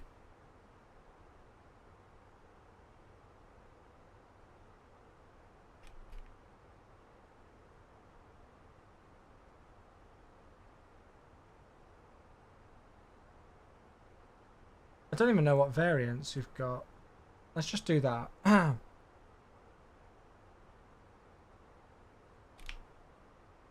Let's go and do a cheeky thing. Huh? Oh, okay. There's like loads across the US. Are there any into Portland? Okay, right. Okay, yeah, we could actually, no, I was going to say we could replicate the real world flight that I did on the CRJ, and then I remembered that it wasn't a CRJ, it was an Embraer. It's fine. Just ignore me. Right, what about elsewhere? Let's just see if there's anything else elsewhere. Oh, yes, Cairo! Manasik Aviation. Yes. Cairo to Sharm el Sheikh. I mean, that looks like a sick route, I won't lie. Oh! The return of the Uganda Airlines. I think that was the last flight that I did in the CRJ years ago. We did I think we did Zanzibar, didn't we? I think we did Entebbe to Zanzibar. To be fair, that is a sick flight, Entebbe to Nairobi. I just don't know if that livery's in it. I'm not too sure what livery is available. Oh, Scandi! Ooh! Again, I don't know if there's a livery for it. Scandinavian. Oh, Orlando. Oh. Ooh. Okay, I think we might have to give the CRJ a go on stream tomorrow. I think we might have to do the CRJ tomorrow then. Gothenburg got an update too. Ooh.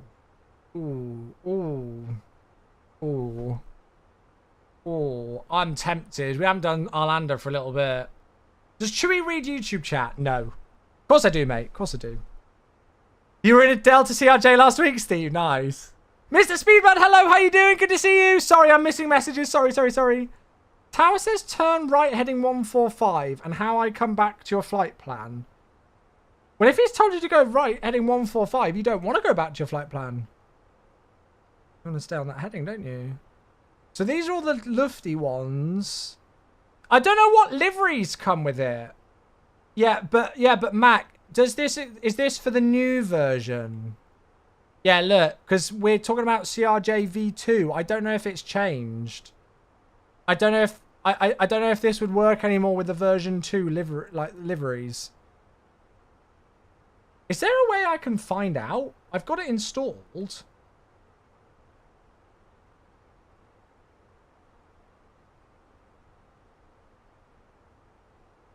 Oh, well that, I mean... I guess I can kind of see. Hello there! Moz, thank you for the 200-bit autopilot disconnect. Cheer, you blooming troll. I love you. Thank you, Moz. Who's that? It's Tyler with 11 months. Hello. Goodness gracious. Double alerts. Thank you. There are model changes. There you go. Revs doesn't think it'll work. Ooh, hello. Thank you very much for the 11 months, Tyler. That's very kind of you, my friend. I hope you had a good day today. Thank you, thank you, thank you. Moz, you too as well. Thank you for the 200 bits. Hope you had a lovely day, matey. Thank you, bud. Thank you, thank you, thank you. Right, let's turn up Mumford & Sons again. Right, it looks like we've got Scandi liveries. So, and Sky West and stuff. Oh, I'm tempted for like a... Yeah, like Gothenburg or something like that tomorrow. I don't know if I've ever flown into Vilnius. Even this, like Stockholm, Arlanda, Vilnius. That is like, yes, please. The CRJ or the FSS E170? Ooh. Well, come back to me tomorrow once I've actually tried the V2 of the CRJ.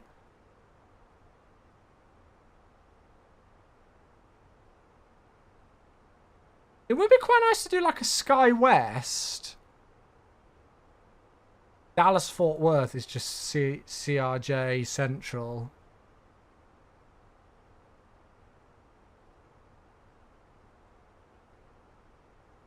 Very good, Alpine. Hello, mate. You're right. Somebody asked, do I have a payware version of Orlando scenery? I don't. There is a payware version. Is it Taxi to Gate? I can't remember, but yeah.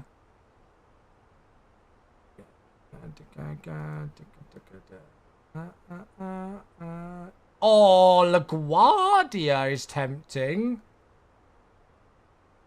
Or is that a really bad idea? Is LaGuardia in an aircraft that we're not confident in a good idea or not?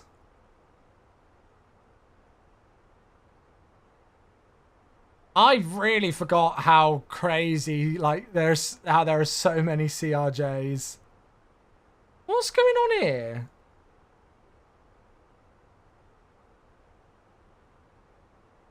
What's going on there? I think you're the first person to ever be tempted to LJ. Oh, I mean, in the sim, it's incredible. Isn't DCA a massive hub? Probably. What would you folks rather see? Would you rather see something like Scandi tomorrow? Like Arlanda kind of ops? Maybe Gothenburg or something? Or something in the US again? Bit of base training, could be.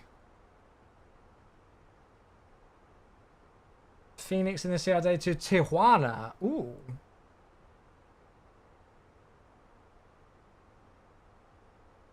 Yeah. Tucson to Phoenix. There you go. 30 minutes.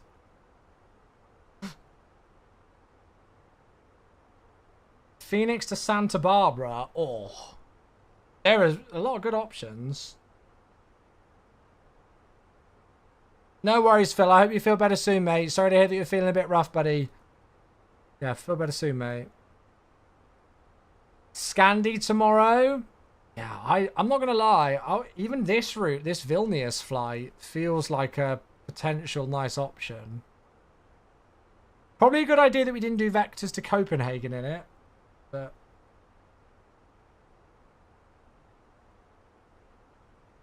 Cool. Right. Well, maybe we'll probably do something like this then tomorrow. So, like a short rotation. I could even try and do it where it's like, you know, where Arlanda's the middle destination. So we do like Billund to Stockholm, then Stockholm to Malmo or something like that. Oh, yeah. Do they do Riga? I've not tried the new Riga scenery. Yeah. Doesn't look like they do, just on first glance. Aberdeen to Stavanger. Oh, there are so many good routes. Holy crap. Yeah, I think it releases tomorrow. I'm sorry that I'm not streaming it today, folks, but I hope you understand why. I wanted to actually get a full like understanding as to the status of it before bringing it on stream. I'd rather like not capitalize on streaming a product pre-release if I'm unsure on the status of it, if that makes sense. I don't know how to describe it, but Yeah. I'd rather like wait an extra day and just allow myself the opportunity to make sure that I'm fully informed on it before bringing it on stream and then potentially having loads of issues. So yeah. The Vilnius scenery is kind of meh. I don't think I've ever flown to Vilnius before, which is why I was intrigued by it. What's this? ANE 1358. Oh, Casablanca to Madrid. To be fair, we did Madrid literally on Friday. But, this is the great thing with the CRJ, though, is just the flight times are so short. Yeah, we'll save this one for another day if we like the aircraft, because we did Madrid literally on Friday. But I like it. Same dev that did Riga are doing a new Vilnius. Oh, okay, so maybe we'll wait for that then. Maybe we'll wait for that. Joburg to Cape Town. Classic route. Classic route. Into Caribbean. Hello. Hello.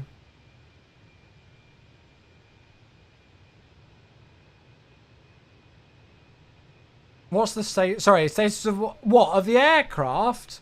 Well, there's been mixed reports. Some people have been having issues with it, with WASM crashes and ILS, you know, issues and all sorts of things. But then other people have been absolutely fine with no issues at all. Georgetown to Bridgetown. See that? I mean, like, just I love these kind of flights. Just random places. Antigua. Yes. Yes, please. Okay, right, cool. Well, I'll probably do it after I finish today's stream or something. I'll just see if I can just watch some videos or something of the CRJ just so that I'm accustomed with how the hell to set the thing up again. Because it has literally been... Well, should we go and have a look on Volanta when the last time I did a CRJ flight was? I dread to think.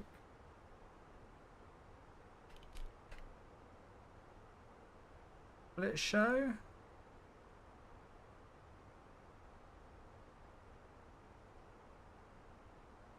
I don't know if there's a good way I can search for it. Yeah. It's Caribbean wet leased it, did they? How do you work out your top of descent ready for bringing the plane down? Well, a lot of modern day aircraft will have it automatically programmed in them when you get a flight plan in. However, if you've not got an aircraft that will automatically calculate your descent profile, unfortunately, it comes down to maths. So, the rough figure that you do is the altitude difference times 3. So, let's say, for example, Mike, that if you're cruising at 30,000 feet and you're going to aim to get down to, let's say, 10,000 feet, like you've got a point where you want to get to 10,000 feet, well, 30,000 feet to 10,000 feet, there's 20,000 feet gap, yeah? So you've got to descend 20,000 feet. So you do 20 times 3. So that's 60. So roughly, to get from 30,000 feet to 10,000 feet, you would need about 60 miles. However, that depends on other factors like whether you've got a tailwind pushing you along or you've got a headwind slowing you down. And then in terms of how fast you need to descend... again, a rough calculation is your ground speed times 5. So if your ground speed is 400 knots, you do 400 times 5, which is 2,000. So you want to descend at about 2,000 feet per minute. The other option is to add a 0 on the end and then divide by 2. So 4440, 4,440 divided by 2. Is what some people do. Yeah, ground speed divided by 2 is easier, yeah. I don't know why you add the 0. Well, I guess you add the 0 on the end to make sure that it's not... Because you don't want to descend at 220 feet per minute. So, yeah. You do ground speed, add a 0, and then divide that by 2.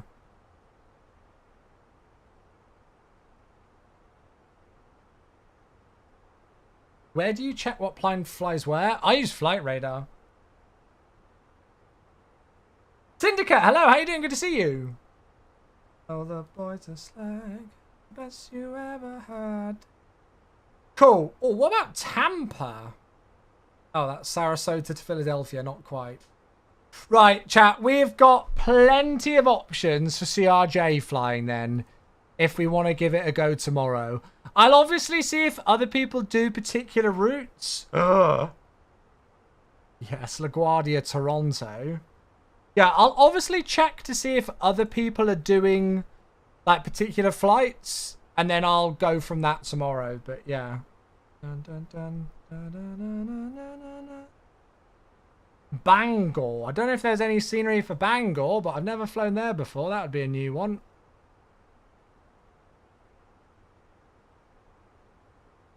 But that LaGuardia, Toronto and back, even that is like, yes, please.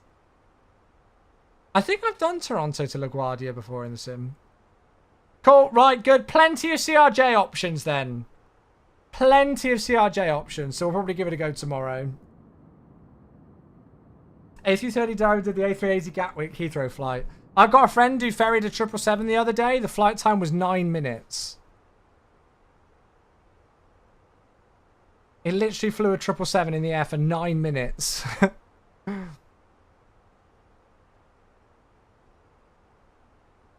A charter CRJ? Oh, let's have a looky. Oh, wow. Oh, well, they do some quite cool ones. What's the livery? Global Reach Aviation. It's a new one for me. That is a new one for, excuse my yawning.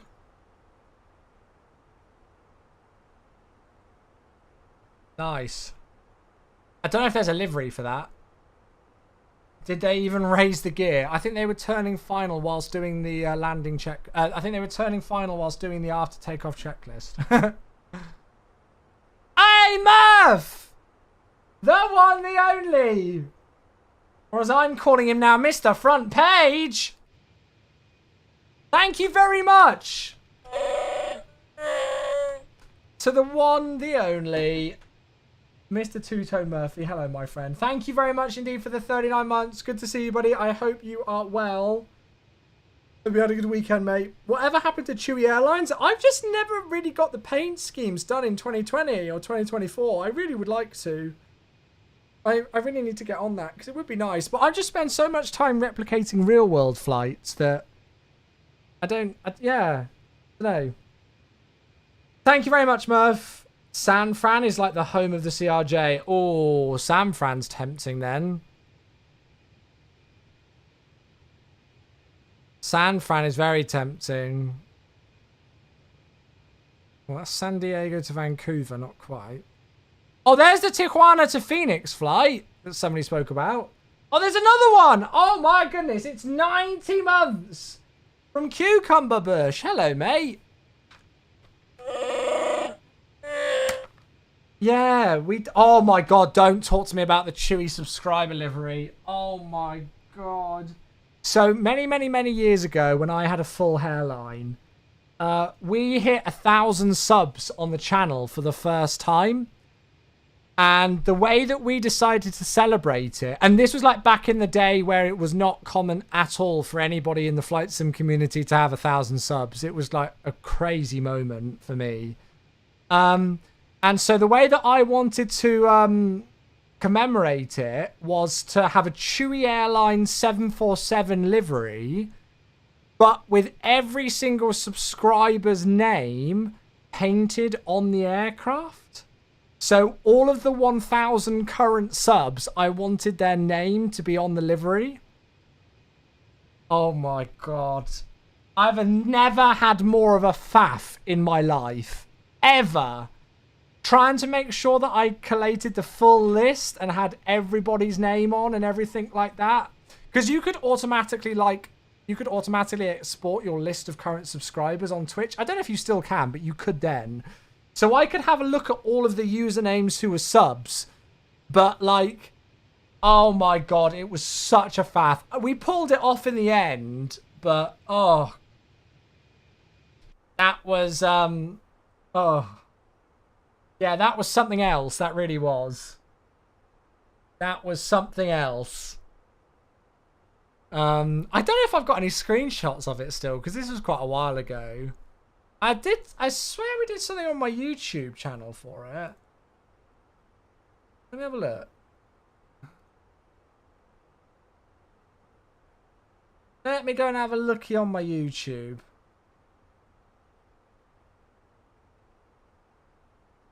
I'm going to have to scroll right the way back to find this. I'm going to have to scroll right the way back. I don't even know if I did do it as a YouTube video. Hey, Jonty, good evening. Oh my God, it's so weird, like, going back and having a look at my videos from 5 years ago. Very weird. Very, very weird. Maybe I don't have a video on it.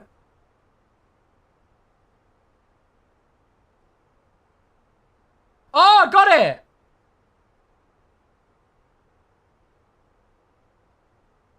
I think we got it.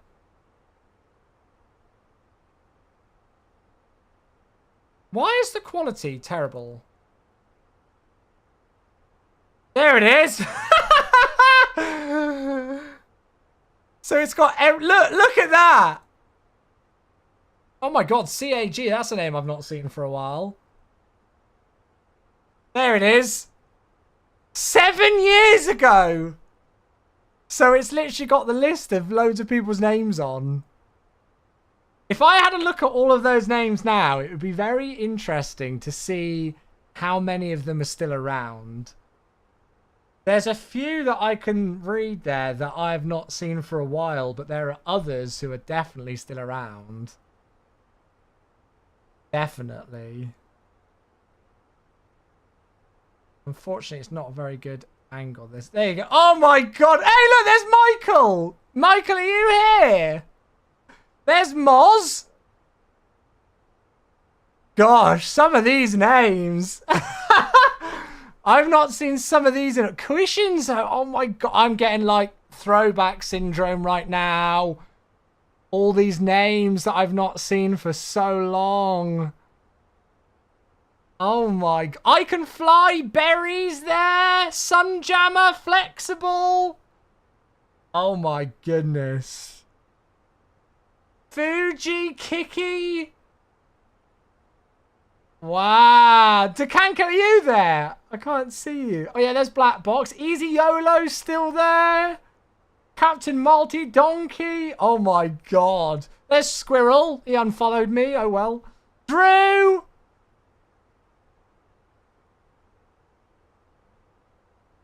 There's John T as well. Wait, John T, did you... No, John T literally said hello a second ago. There he is.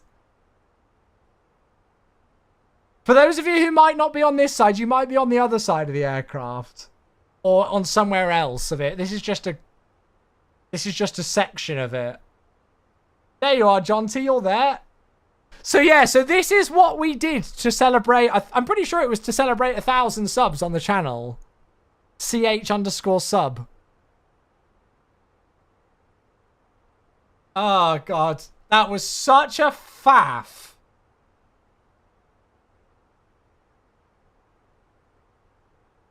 Such a faff. All right, here we go. We got the other side. It's difficult to see a lot of them. I can see Piola's name. He was here earlier. Chaos Dispenser. That's a name, I reckon. Trying to see if I recognize that. Regal Inferno. God, that's a name I recognize. Fishy. There's Fishy's name. It's difficult to see some of these ones.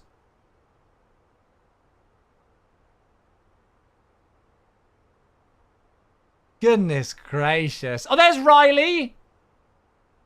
Riley's on there. I thought you and Squirrel were friends. So did I. And then one day he kicked me from Discord servers and unfollowed me on Twitch and never spoke to me again. So I don't know what I did to offend him.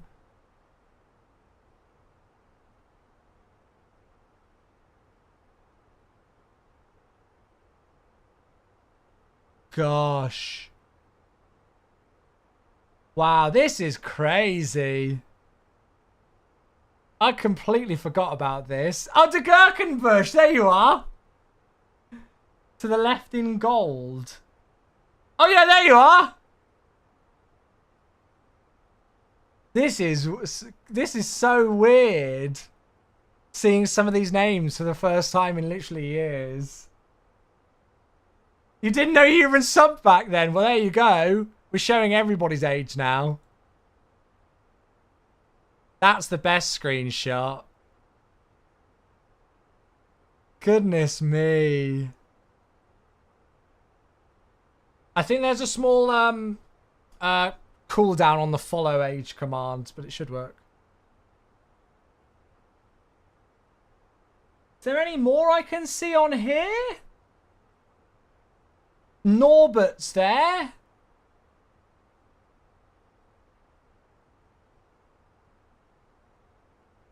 I love... this takes me back. I can't see a lot of these.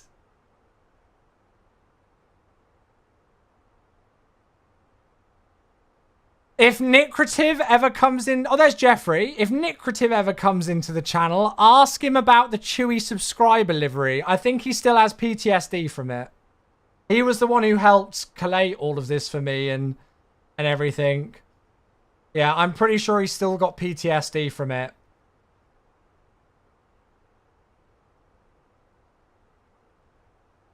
Just, yeah.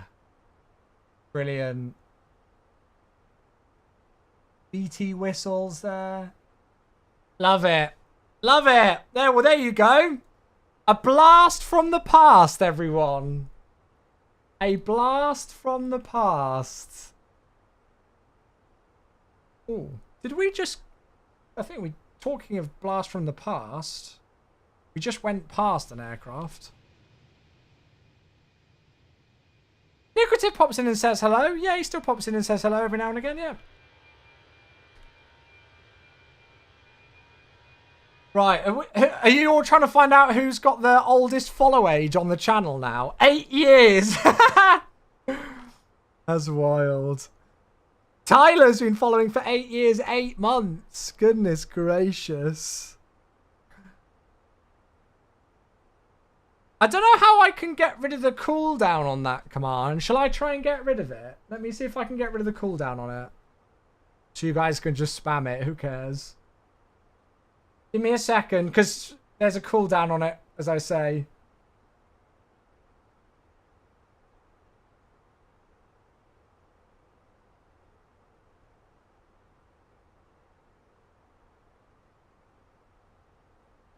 Hey! Who's that? Hey, it's Keegan! 26 months. Thank you very much, mate. There you go. I don't think there's a cooldown now. Oh, don't. Oh. Thank Keegan knows. Keegan knows. Keegan remembers UPS 001. Oh, the days. The days of UPS 001. The days. Stream element. What's wrong with stream elements? When do I descend? Good question. Probably within the next 30 minutes or so. And actually haven't put an arrival in yet. We'll work that out shortly. Right, yeah, we'll see if there's some sort of a cooldown on it now. I've just reset the cooldown timer on it. So for those of you who don't know the story of UPS 001, let me explain it to you. I know loads of you have already heard this. Back when I was streaming full-time on Twitch, and long before MSFS or anything was even around, every day when I would fly on stream... when I would fly on VATSIM, we would literally every single day, without fail, somebody, we didn't know who they were in the Twitch chat, and to this day we've got no idea who they are, would always log on and fly with me with the call sign UPS 001, and they were in an MD-11. Every flight, without fail. It was like, it became a thing that at the start of my live stream, we would go and have a look to see where UPS 001 was parked on the apron. And they almost became this kind of like mythic legend on the live stream because they only communicated in text on VATSIM. They didn't ever use voice. And we had no idea who they were in Twitch chat. And then one day, as kind of like as a, I guess a thanks and as a recognition for their unending devotion to flying literally every day with me on VATSIM, and because everybody used to always ask where UPS 001 was whenever I streamed, I thought I would make a UPS 001 emote. So I had the UPS logo, but instead of the text UPS, it said 001. I was really proud of it because I thought it was a freaking cool emote.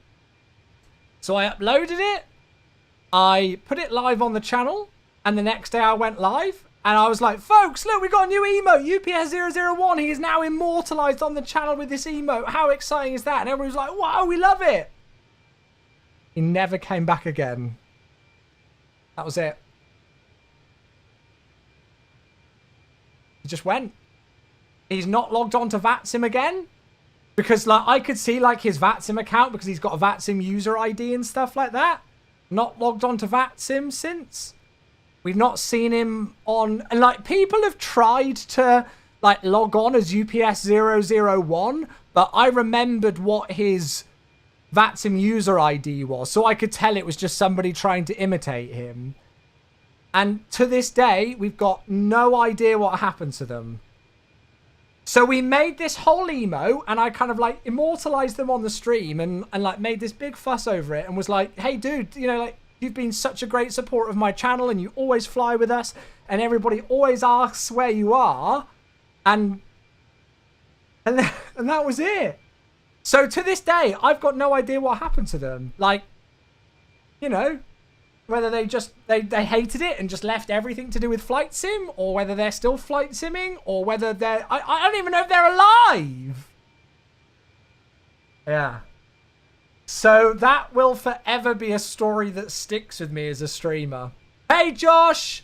Currently trying to fix your keyboard. Oh, I'm sorry, mate. Yeah, I hope it's a quick one for you, mate.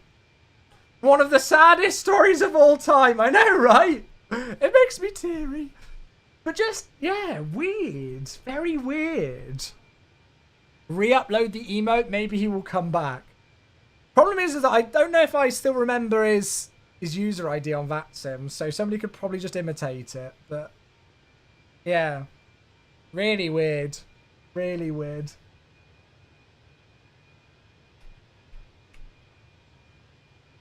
But very, very interesting at the same time. Pray for the ghost UPS 001. I just kind of like, I don't know. Like, part of me is just like, I just wish I knew, like, if he was alright.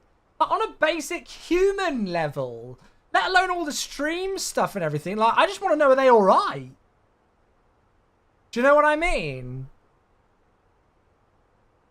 But, yeah. Crazy. Right, let me just respond to a text very quickly. And then I'm going to get the arrival in.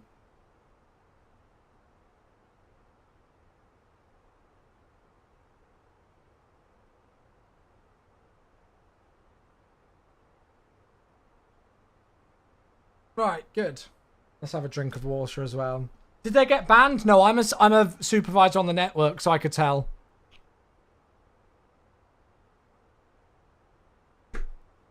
I'm not really, as a supervisor, you're not allowed to speak about what people have got on their account, but no, he wasn't permanently banned or anything like that, so it wasn't that. No, he never even connected on VATSIM again, Aradius. It wasn't that he just didn't fly with me again, he like literally completely disappeared off the planet. Because we never knew who he was in Twitch chat, I don't know if he was like a regular viewer that was like signed in on an account or anything, but that was almost part of the myth and the legend of UPS 001 is that nobody actually knew who he was in the stream. Like, nobody ever provided conclusive evidence that they were that individual. You know, a couple of people tried to claim it, but then they were like, actually, no, I'm not. I'm just trying to, you know, have a laugh. But, yeah. Yeah. It's, oh, are you having a look, Fatboy Fat, to see? Yeah, I can't remember now. Right, chat, I'm going to go and get some stuff in for the arrival. Let's go and get prepped for that, shall we? Even though we've got a little bit of time left. Well, we've got quite a bit of time left, but we'll just get that in. So we're on the Iron Man 2 today. Oh, what a fucking song. Na na na na na na.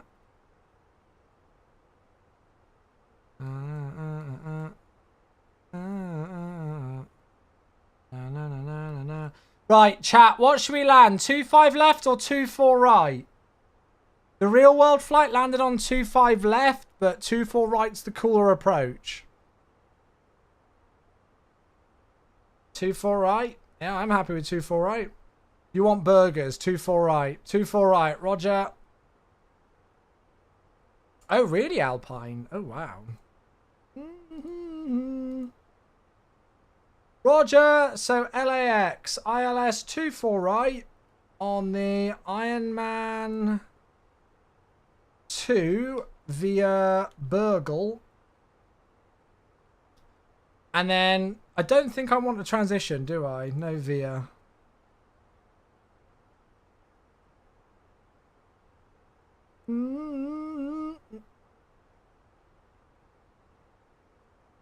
Good old Iron Man 2 arrival. I've done this in real life, actually. This one. Cool. There we go. Perfect. So it's saying about 2047 there, but I'm guessing that's with a very long final run from Gado. We'll get a pretty good snappish descent on, I would have thought. So top of descent is in about 25 minutes or so. That's not too bad at all, actually, really, is it? I think this flight so far, at least for me, it's gone quite quickly. So we'll plan some more stuff with that in a bit, but we're set to go. 2-5, right? Blasphemy. Blasphemy. Vectors after Gado, yes. Just put in for a reservation. Oh, interesting. How's the new Portland scenery? You know what, JBS? I'm actually impressed with it. Portland V1 was unusable for me. It was a stuttering, CTD-filled, low-performance mess, in my opinion. But V2, yeah. I was very impressed. The interior detail looks really nice. And even... So we're using the scenery in 2024 when it's natively been built for 2020. But, yeah, it was absolutely fine. The runway was very bumpy. But, again, that might have just been a... using a 2020 scenery in 2024 thing. Yeah. Ah, there she is. It's a wild Becca. Hello, hello. The actual airport was rebuilt from the ground up. Yeah, so they've done all sorts of new stuff with the new concourses and everything and new buildings and stuff. So it's nicely up to date as well. And most importantly, it was as smooth as butter and performance was great. So, yeah. Do you fancy a flap 3 landing? Ooh, I'll have a look at the weather and stuff and see what speeds are and things. I might be tempted into a flap 3. I might be tempted. I might be tempted. Taxiway H. Been doing a puzzle and chilling out listening to an audiobook. You are such an old woman. It's unreal. Such an old woman. What do you think of Adolescence? Oh my god. I'm sure those of us who have watched it could be here for hours discussing the show. Very interesting. Very interesting. Just because it's come up on the chat now and you can see it up there and the things linked into the chat as well. For those of you who haven't seen, for the month of March and going into April as well, we're sponsored with AMD, specifically the new RX 9000 series graphics cards, which are the brand spanking new GPUs, graphics cards, as I say, from AMD.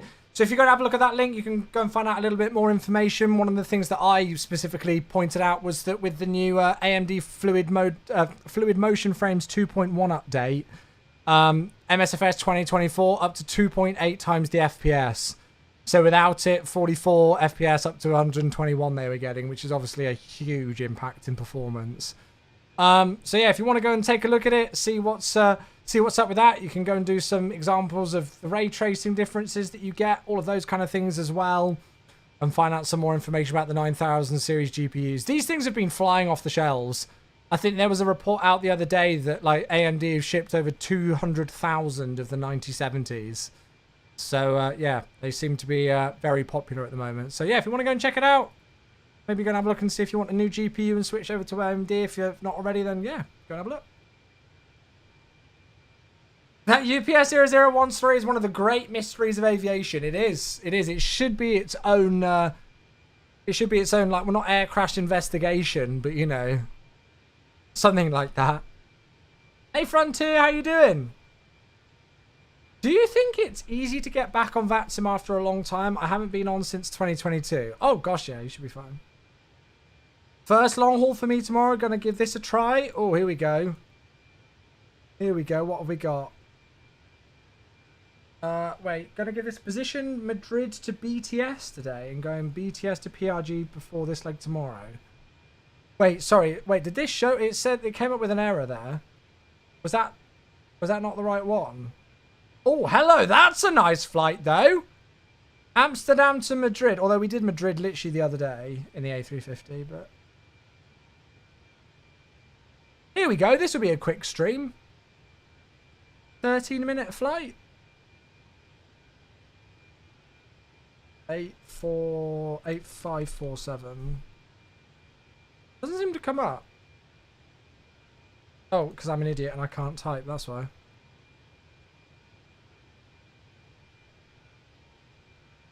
Prague to Santa Clara. That's a heck of an interesting one. Oh, it's A330s. Oh, there's an A350. Nice. That's a cool route.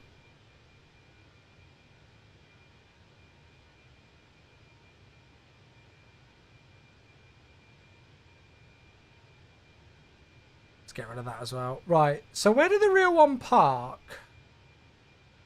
Okay, so 24 right works nicely for us, and we're going to aim for this cul-de-sac area here. So 25A. Oh, good.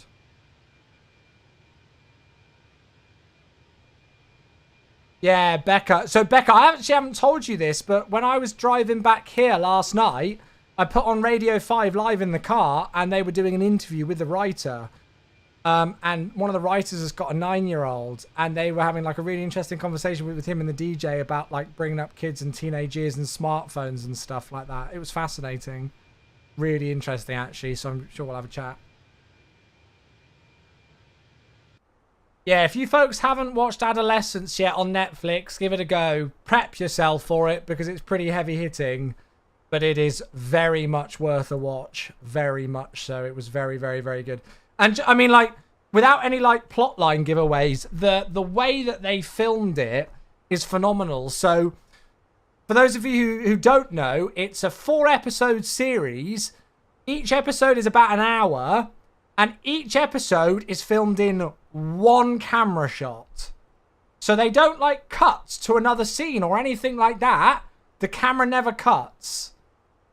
It's just constant one camera, and they do some really clever shit. I just beeped out one swear word and then didn't beep out the other one. Great production quality here. So for example, where's this? That looks nice on there. Where are we flying over?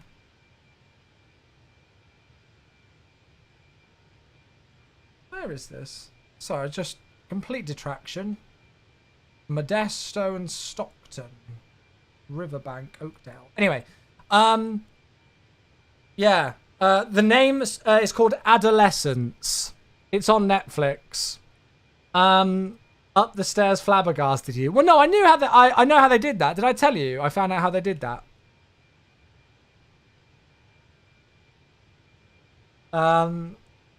So there's loads of really like just without actually how good the show is and the writing is and the acting is, the way that they filmed it is really fascinating. So for example, again, I'm not going to give any of the plot or what happened in the show away, but there's a scene where a woman walks up a set of stairs and the stairs goes in like an L shape. And so because it's one camera shot and they're just using one camera for the whole time, the way that they film her as she starts to go up the stairs is there's a guy holding the camera on his shoulder and he like follows her going up the stairs. And then what you don't see is that there's another camera operator leaning over the stairs who, as she is walking up the stairs, he grabs hold of the top of the camera and picks it up off of the shoulder of the guy who's at the bottom of the stairs and carries on focusing on her as she walks up the stairs. And yeah, and Adam, there's a really clever shot at the end where, at the end of episode 2, there's a really clever shot where they're again holding it like on a like on somebody's shoulder, and they're just on ground level, and they're like the camera's walking towards a road, and then suddenly the camera just lifts into the air and goes like a couple of like blocks of houses over from where it originated, and then moves down to another position.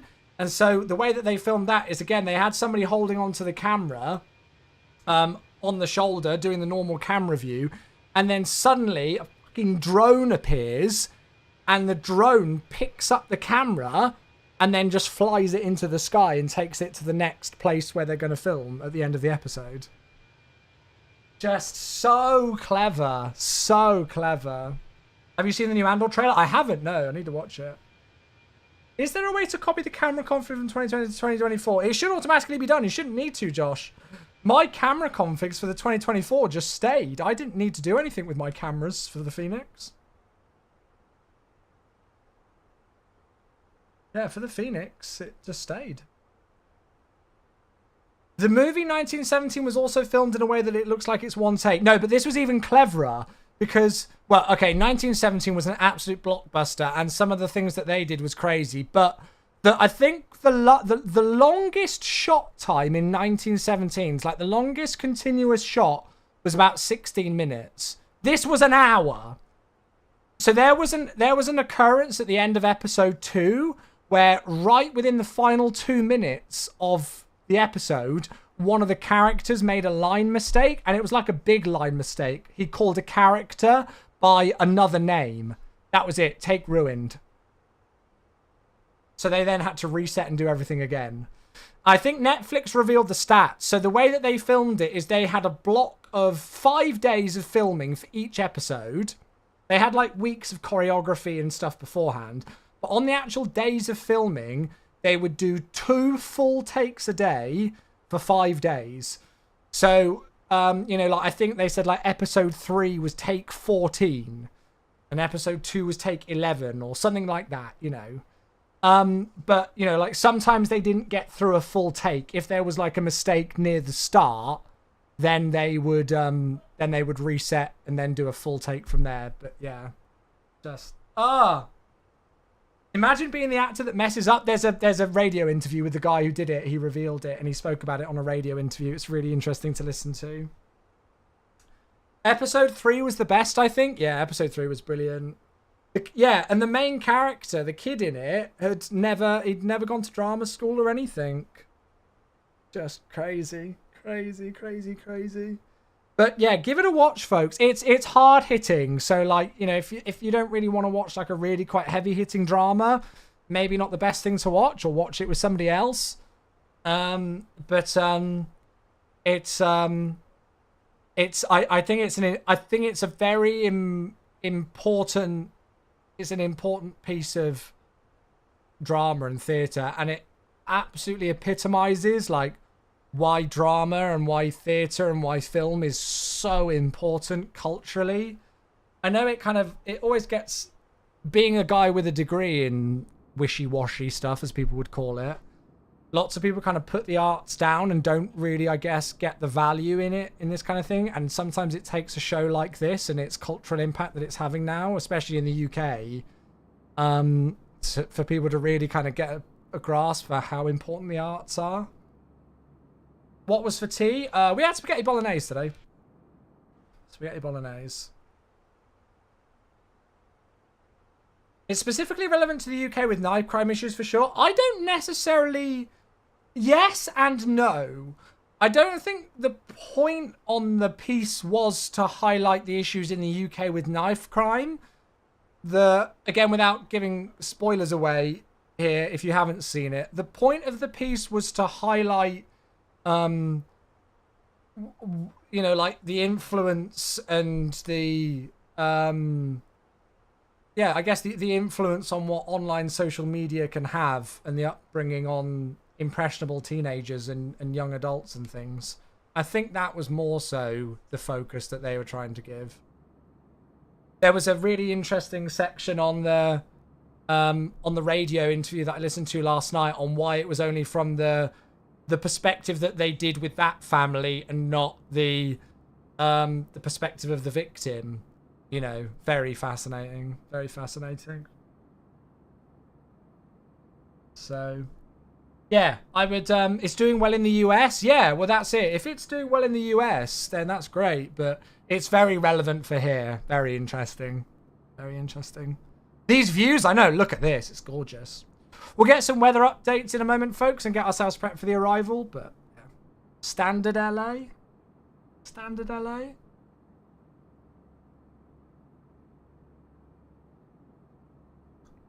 Most UK schools are exactly like that. Yeah, they did a pretty good representation of a standard US secondary school. But like I was saying to Becca last night, it just, watching something like that makes me so thankful that, you know, like, I grew up in an age where like mobile phones were kind of just being introduced at teenage levels and stuff, but now it is like a, you know, it's a huge thing.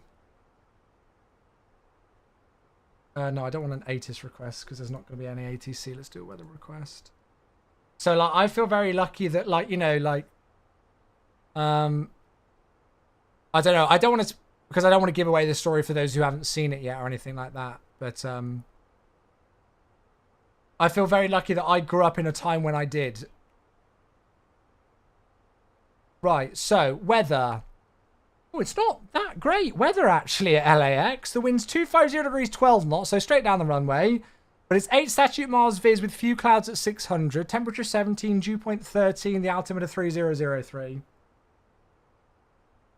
T-alarm? T-alarm? I don't know.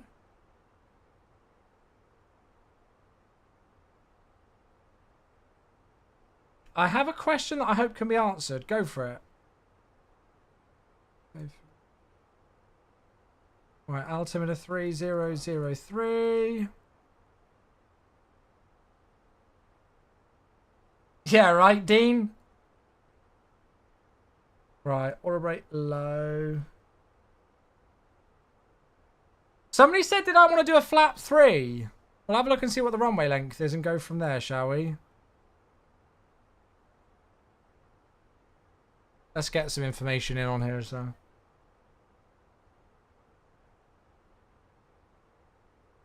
US airlines basically never do flap 3. Oh, really? Right, Ironman 2, ILS 24, right?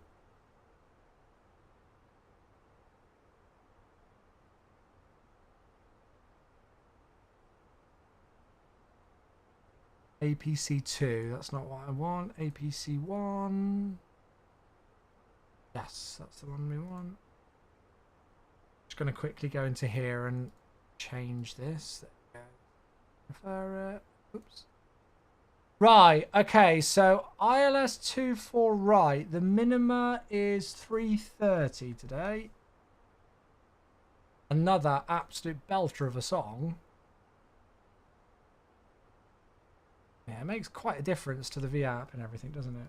WhatsApp. Wait, what am I doing?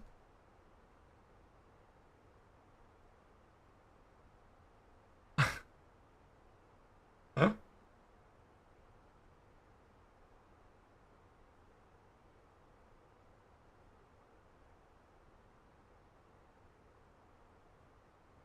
Right, what am I doing? So... Yeah, no, it's only 2,700 meter. We use flat full. Flat floor, brake low. So, Ironman 2 by a burgle. So we've got various restrictions all the way down. And then it eventually goes to Gado where we get vectors. So Gado's at 6,000. From there, we're pretty much going to dive it. Because Gado's somewhere up here. And Gado's here, I think. Almost a beam Kobe. So we're going to want to make sure that we get the altitude down to try and intercept, hopefully, before Mercer and above Kobe. So we'll make a base turn somewhere here. And then turn on final for the ILS. Final altitude for the ILS. Well, it should be 2,200.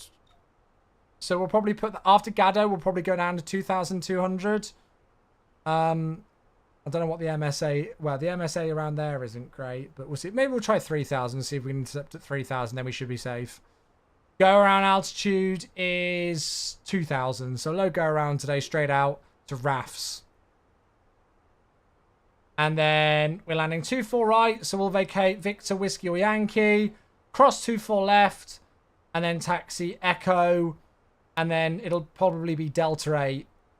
And then into the pier there. So Delta 27, Delta 25A, this kind of area. So Echo and then into here. Cool. Sorry, folks. I'll catch up with chat in just a moment. So I'm not going to have a look at all these restrictions and make sure they're all correct. I'm sure they will be programmed in fine. So we've got the information into there. We've got LS in. We've got water rate low. Good. Cool. So top of descent then is in about 7 minutes.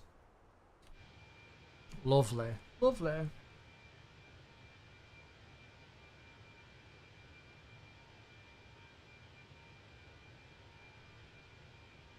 Can I tell you a special birthday message for your big brother? His birthday is tomorrow and he's had a tough year so far. Oh, goodness me, Jim. Well, drop me a...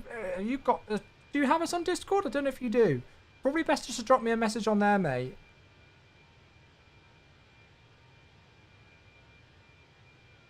The little white arrow on your nav is your top of descent. That's correct. Yeah. So that's like a visual representation of where we're going to start our descent. So the aircraft's automatically calculated that for us.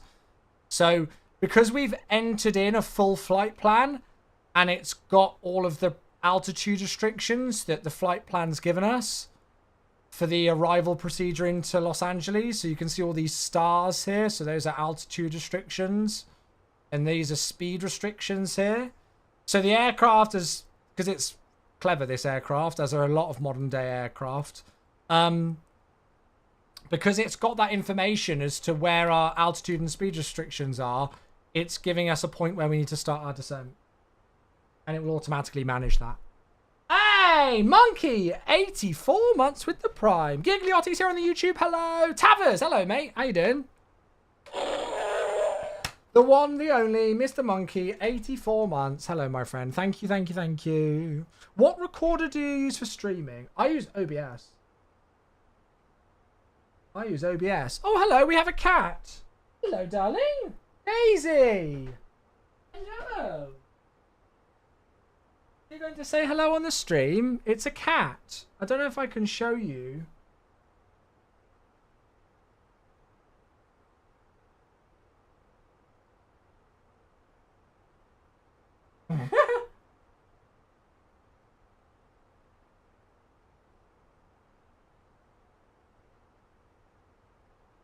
A lot of you haven't met Daisy, have you? You all met Timmy. Daisy.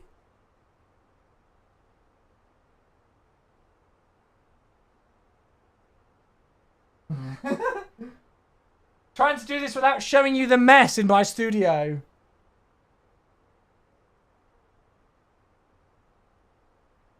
Hello. Let me... There we go.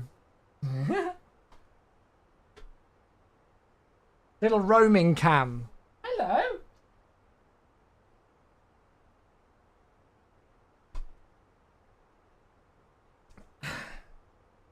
She is a tabby who likes eating food. It's actually got very cuddly, which is very nice. I love these views in the Phoenix with the sharklets. It looks so nice. Yeah, Monkey, really good, mate. Loving it. Loving it. We've just got much more room now. It's lovely and cozy.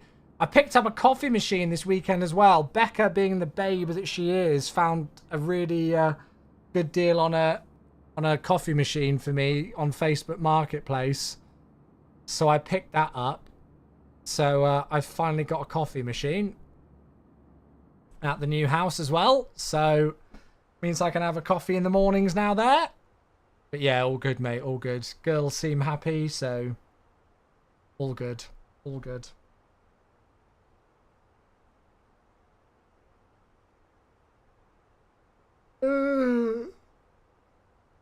Excuse my yawning, sorry. I really want to play City Skylines after I finish this flight, but I know that I will probably start it up and then almost fall asleep.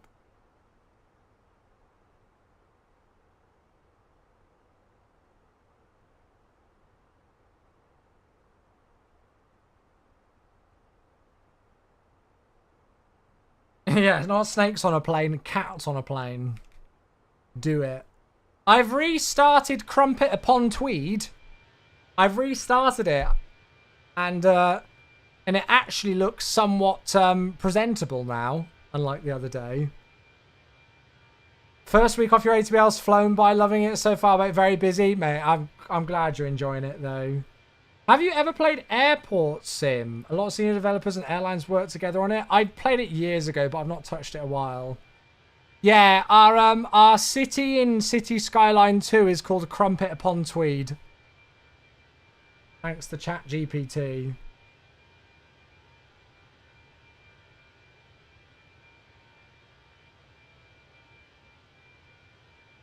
Good. Best town name ever. Oh, we were getting... ChatGPT was giving some amazing suggestions. Another highlight one that I remembered was Wobblebury. Love that. Am I using Chaseplane? No, I'm not using Chaseplane. Because Chaseplane isn't compatible with MSFS 2024. It's only compatible with MSFS 2020.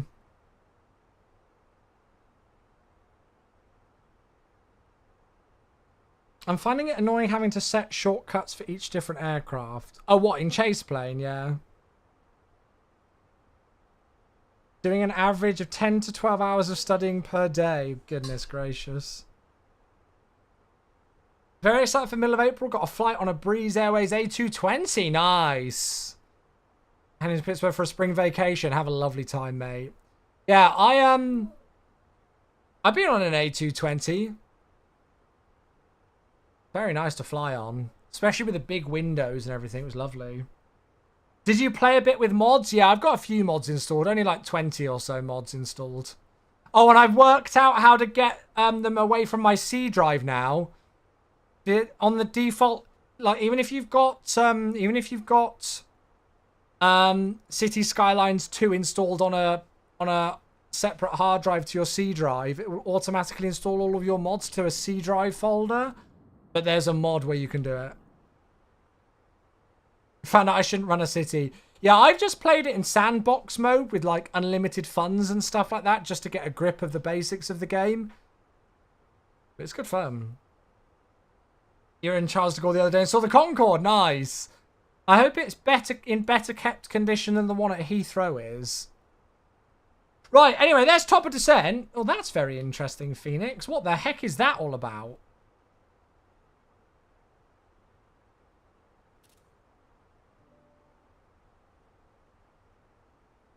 What in the world? I don't like that that is still trending up. I also don't like that all of my views seem to be... Why the hell are all of my views zoomed in? Okay, let's actually disengage that before the autopilot does try to overspeed us. What's going on with all my views? Okay, there we go. That's weird. Gonna get going again, Monkey. We'll see you soon, mate. You have a good one, buddy. What the hell?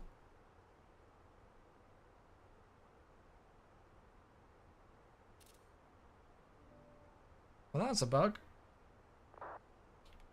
Does the Phoenix A319 work in MSFS 2024? Yeah, does indeed.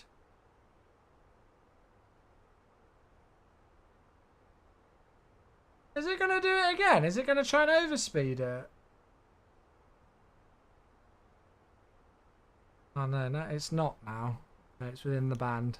That was very interesting. Fuel on board below 6,600. Well, what should we be landing with? I don't know.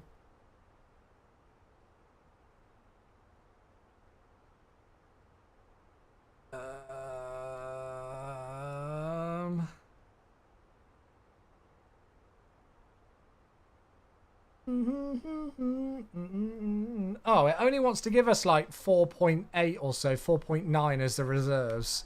And we're landing with 6.1, so we're fine. Oh, now it's really struggling with the descent profile. Interesting.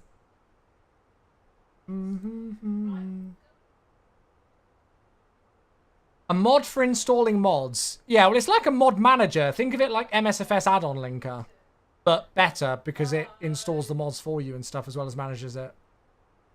It's called Skyve, S-K-Y-V-E. But yeah, you can set a custom installation path for your City Skyline 2 mods.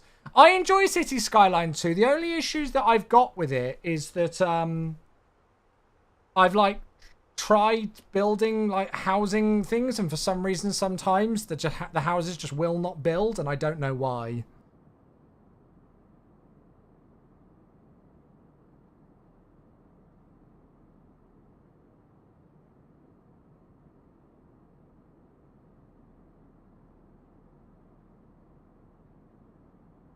You're probably not ready.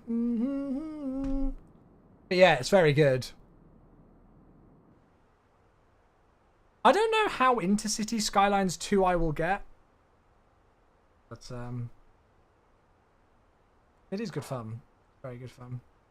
It's because your city doesn't have enough jobs, so the reminder for new residential will be low. No. I've got it on like thingy mode, so it'll just automatically I can build houses in other regions and they build fine. It's just particular like sections that just won't build in.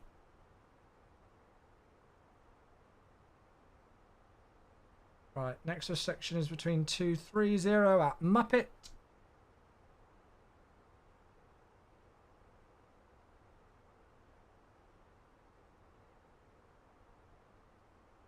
I really probably should have done today's flight with Beyond ATC or Say Intentions, because we've not had any ATC or anything. Chase Plane's giving some great cinematics nights. Excited for the V2 update for the CRJ. We're going to be checking it out tomorrow, all about flight. I did have early access to it, but I've not had a chance to take a proper look at it yet, so we're going to do it on tomorrow's stream. Yeah.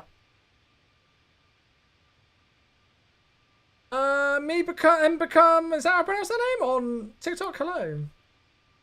You bought Beyond ATC, yeah. Yeah, that and Say Intentions is very good. Very good.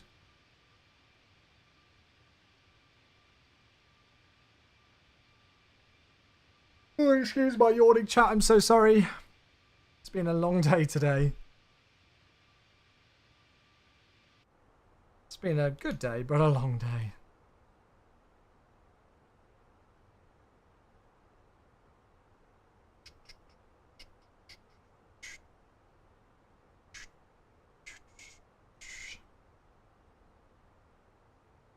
Am I playing Flight Simulator 2024? I most certainly am. Yes, indeed.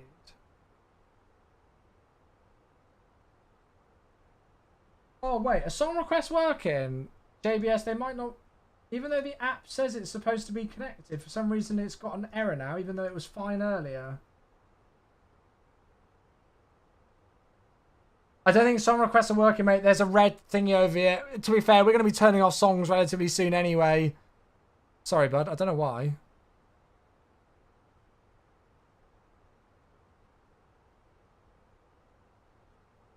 I recently saw a video comparing first class to economy class. Yeah, there's loads of those kind of videos online. Loads of videos for that stuff. Are we doing the return? No, not today, mate. No. The flight's about 2 hours, one direction. So we're just doing this one flight today.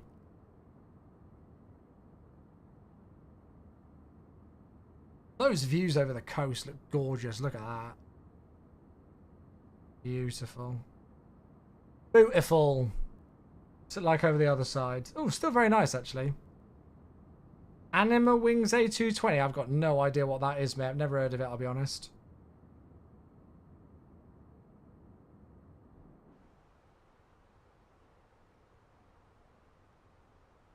To be honest with you, chat, I'm just going to put this all the way down to 6,000 because it's going to follow the altitude restrictions. Let's put the seatbelt signs on as well. What did you think of the new Portland? I was actually really impressed with it. I'd still like to try it in 2020 to see if it's an improvement over the scenery in 2020 because I had so many issues with the V1 scenery of Portland. But in 2024, the new rendition, really great. Yeah, really great. Very impressed with it. I'm really missing ground clear at the new Portland. Yeah, that's what Michael was saying earlier on, actually, Rev. Where there's no real ground clutter. So yeah, I agree. I wish that was brought the air side to life a little bit more. But I like the interior detailing, and it's obviously got all the new updates, so the scenery is actually up to date with the real world rendition. And I mean, the main thing for me was that it was actually usable, because V1 wasn't usable. V1 wasn't usable for me.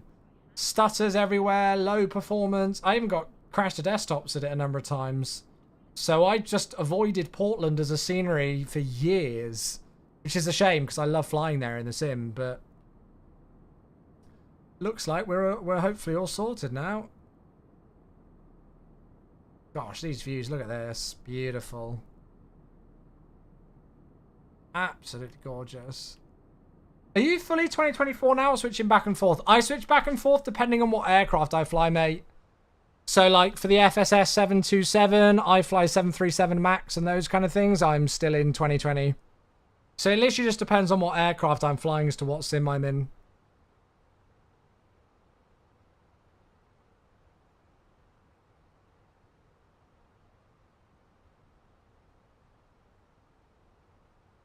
I'm surprised it doesn't raise your blood pressure, Tim.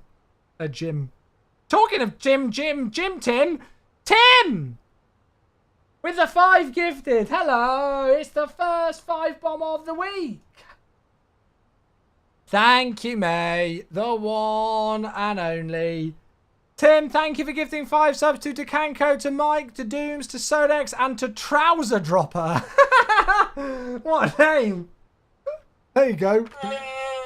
I'm sure Trouser Dropper will greatly appreciate their tier 1 sub for the next month. Tim, you're a legend. Thank you, mate. How many gifted subs have you given now, Tim? I don't even know. I don't even see it on my thing now. Thank you, mate. Goodness gracious. Yeah, if you are here and you are one of the 5, 230... Bloody hell. Please can you give a thanks to Tim for his generosity? And if you want to give some love, put some of the sub bomb emotes in the chat as well. Thank you very much. Cheers, bud. Predictions? Yes, we'll start that shortly. Let me just go and get a weather update. Call this streamer is pretty fit. Babe, you do realise you're in my chat, don't you? Ha ha ha, get it. Right, cool. Winds are still the same. That's fine. Right, yeah, so altimeter is 3003.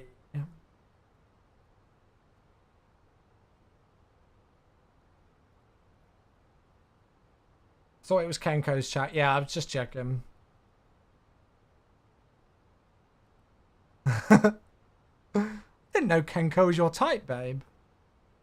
Right, 3003, set 3 times. Good. Right, let's get a prediction going.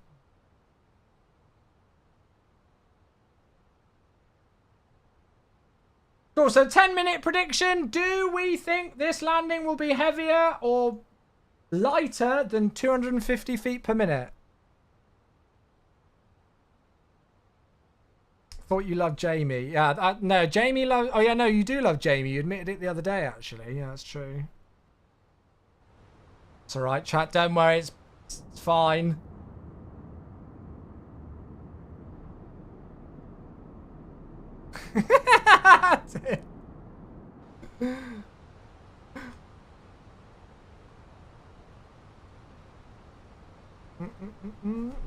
When you look in the mirror.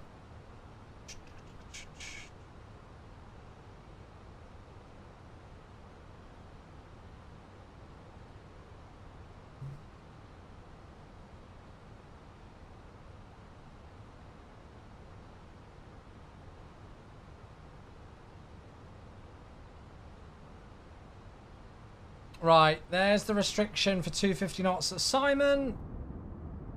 Oh, look at these views. This is gorgeous.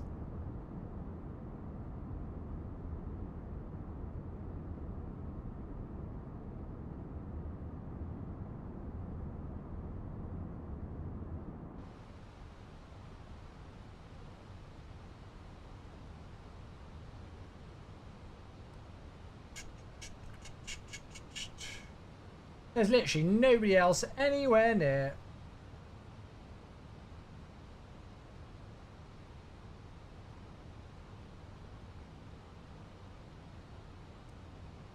Been a very lonely flight, this one, so thank you all for keeping me company in the chat. Burbank's over there. That approach that we did to Burbank the other week was sick, and the departure. Are we doing a 10 arrival? 10? What do you mean? 10 arrival? What's that?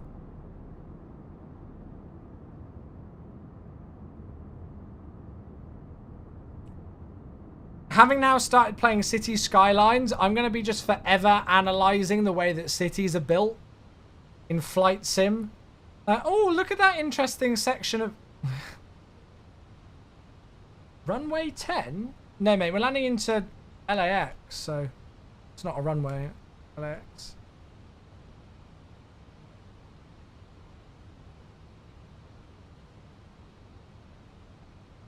I'm such a nerd. Says you. Your brother started to play a game that involves flying military aircraft. Nice. Right, chat, I'm going to stop the music there because we've not got long to go now. Cool, so basey, we need to... Oh, sorry, based, we need to be above 9,000 feet at 240 knots. Lovely. And there's the city of LAX coming into view.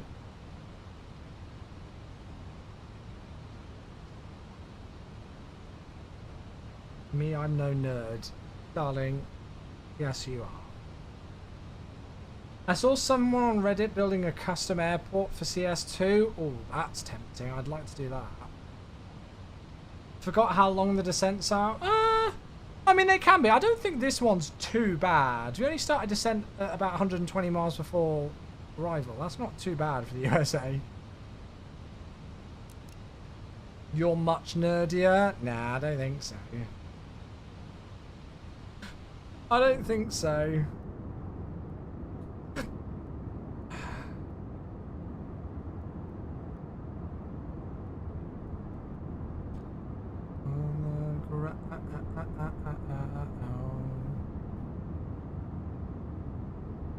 When you look in the mirror. Right, there's 10,000 feet. So lights already on, good stuff. And down we go. There's the airport. Hopefully we won't have any weird textures. People were saying earlier on that they were having like red, yellow and blue textures. But, yeah. Fully custom airport. Oh, you know what? Even though that's like tiny, I was expecting some like major international airport. But that looks really cool. I like that. That's really sick.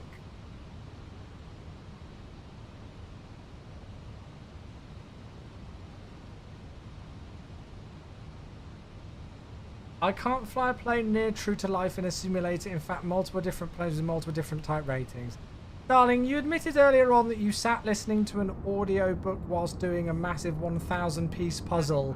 And this is probably after getting your daily unlockable achievement mission rewards in RuneScape or whatever it is you do on that.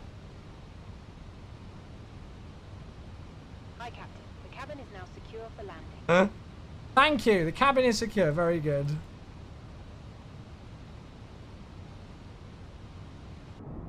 Yeah, we're both nerds. We're both equally nerdy as each other.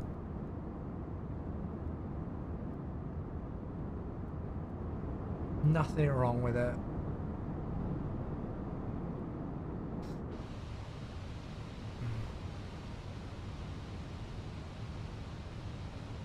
Cool, so speed's dropping back for 210. And remember, after Gado, we're going to pretty much yeet the descent. Oh, look at that view!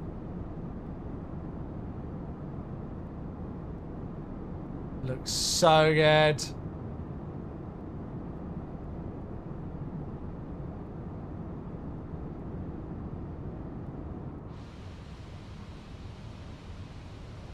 Don't know where the Hollywood sign is. If we look out for the Griffiths Observatory, we should see it, but I can't spot it right now. Is it over there somewhere?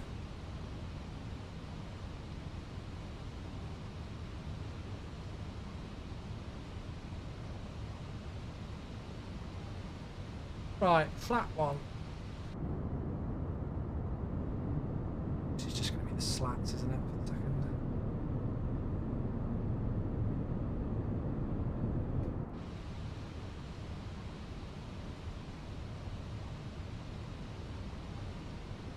Absolutely beautiful. Where is it? I can't see the Hollywood sign. I can't even see the Griffiths Observatory.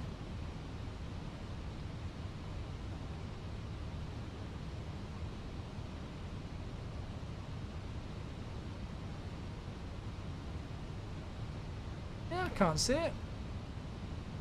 Right, sorry, as much as I would love to continue to look, I do just want to concentrate on this. Let's go speed 200 knots because it's trending in that direction. Yeah, I know. Right, anyway, let's carry on.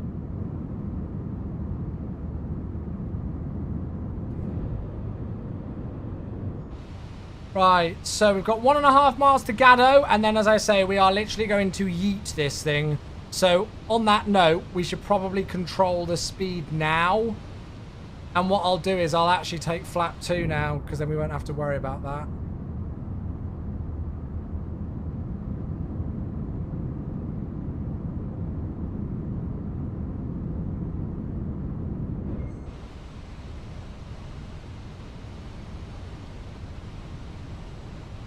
Right, down we go. Let's pull heading as well. Can never spot the sign in the sim. Yeah, I have in 2020, but I struggled then.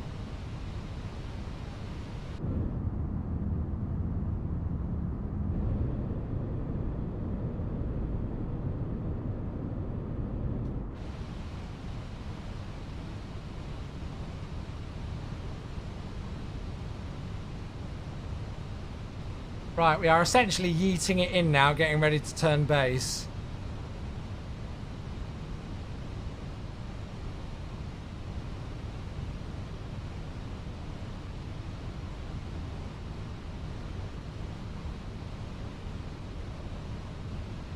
I'm going to go for it now. And hope.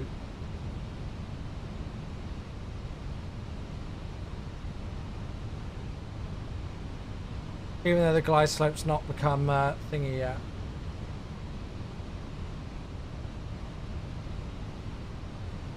Alright, so 160, there we go, there's the glide.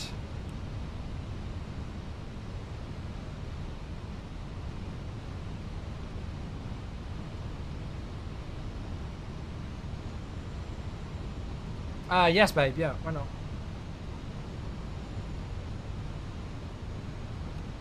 So it's actually 2,200 or a Kobe, so let's go with that. Nice trade, haven't even had dinner yet. Hope you have a safe landing, mate.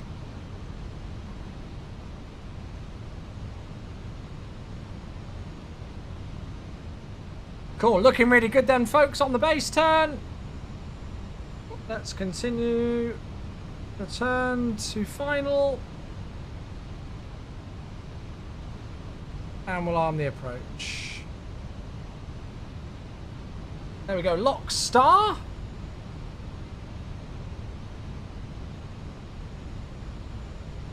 .2 miles to run.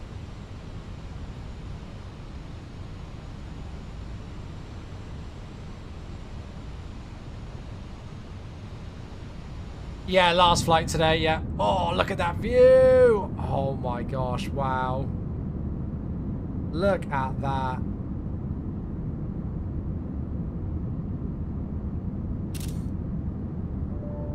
Beautiful. I love this arrival into LA. Right, there's glide slope. So go around altitude to 2,000. Lovely. So we're 10 miles, speed 190, flap 2. Perfect. 2,500. In fact, we're only 7.5 miles, so let's start to reduce.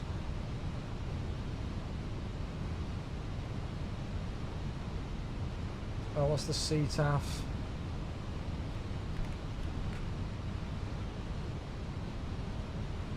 On 20905. LAX traffic Delta 2459 ILS 24 right 6 miles. Get down, flaps 3. Oh, yes, please. We did landing predictions earlier. Yeah, we did do landing predictions.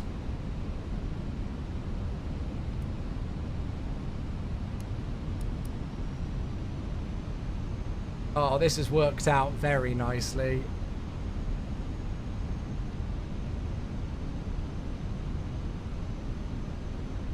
So, approach mode is activated.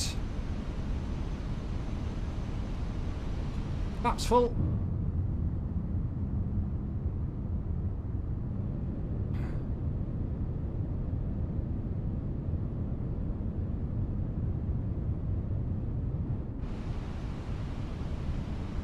Right, so lights are all on, flaps are full, landing no blue on the ECAM memo. We are good to go. So let's put the joystick camera on. 1000. Okay. Sorry, I moved this camera earlier, so I'm just moving it back. Right, here we go.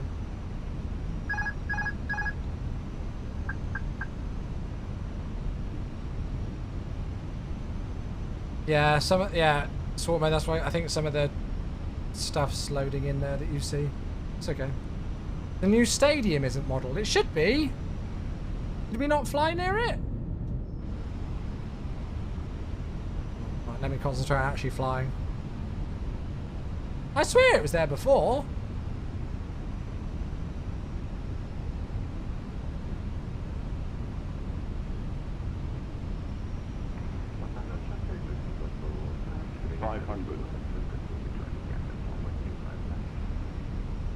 No idea what they just said. He was so quiet. Yeah, the SOFI.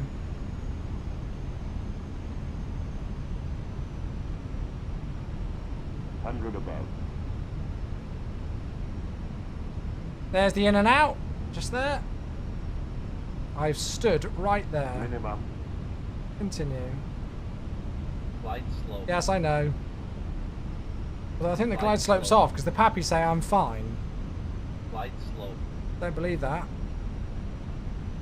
40, 30, 20, retard. 5. Spoilers. Reverse green. Decel. Tried to get the nose soft. Is this default? This is the INI LAX. 70 knots, manual brakes. Port idle. Ladies and gents, welcome to LA! Haha! It's always nice when you do a longer flight and you grease it. Lovely. Yeah, some people have been saying they've had issues with the INI LAX in 2024. Mine just works.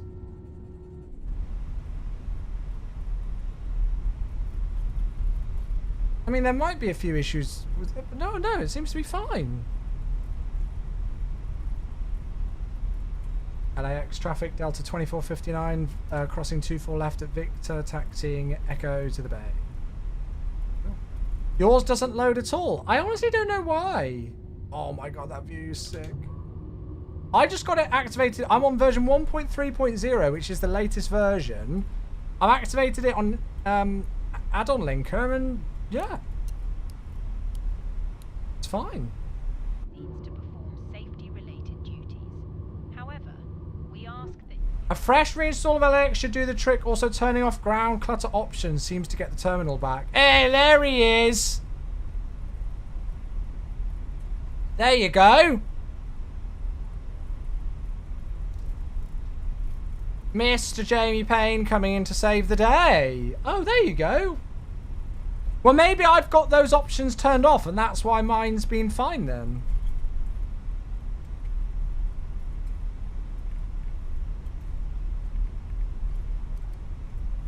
Beautiful. Right, there we go, everybody. Welcome down. I hope you all enjoyed that one. That was a thoroughly enjoyable trip. Yeah, I mean, I've got to say, I really liked that. The Portland scenery. It's just so nice that finally we're gonna be able to do flying in and out of Portland again. It's been so long. What standard do we want to go? I think we said 27. So it's just so nice that we're finally going to be able to do Portland again. And that was a lovely flight set. I always enjoy that approach into LAX. Just beautiful. Can't go wrong with it. Cool, there we go. Let's run pause down. Cannot go wrong with the arrival into LAX. Jamie, I'm sorry I didn't get to stick around for much yesterday. What were your final impressions of the CRJ? Should I give it a go on stream tomorrow or not? I didn't get to stick around much because I had a really crazy day today, but yay or nay? I will leave it to you. I would defo give it a go. Right, well there you go then, chat. Jamie, are you streaming it again tomorrow? I'm still kind of debating what route I want to do, but I might be doing some like Scandinavian routes out of Arlanda, but obviously if that's what you were planning, I can do something different. You know me, I like to get the variety in. About to launch JFK to Hong Kong. Nice.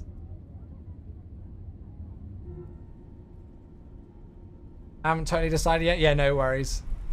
Yeah, I'm thinking of maybe doing something like Stockholm, Arlanda to, well, somewhere. I don't know where yet. But... Alright, well, yeah, we'll give it a go then, chat. So that'll be tomorrow's stream then. The new CRJ V2. I'm sorry that we didn't stream it today.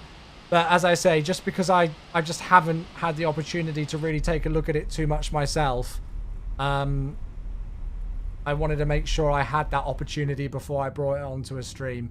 But I'm really glad we've done what we've done today because it's been a nice flight. Lovely trip down to LAX from Portland. And just very happy that we've got decent Portland scenery now back in the sim.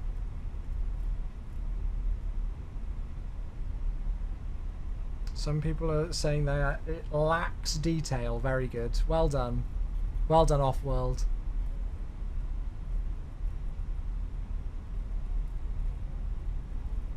Ground equipment, extra GSA and ground clutter is what I delete. Yeah, I've got no idea what options I've got ticked and stuff like that. Really? LAX departures? Please contact me. I'm sorry, I'm logging off. I'm literally about to pull up on stand. You're a bit late for that. Okay, so we're rolling up here on Delta 8. Let's start up the APU. And we'll shut down engine number 2.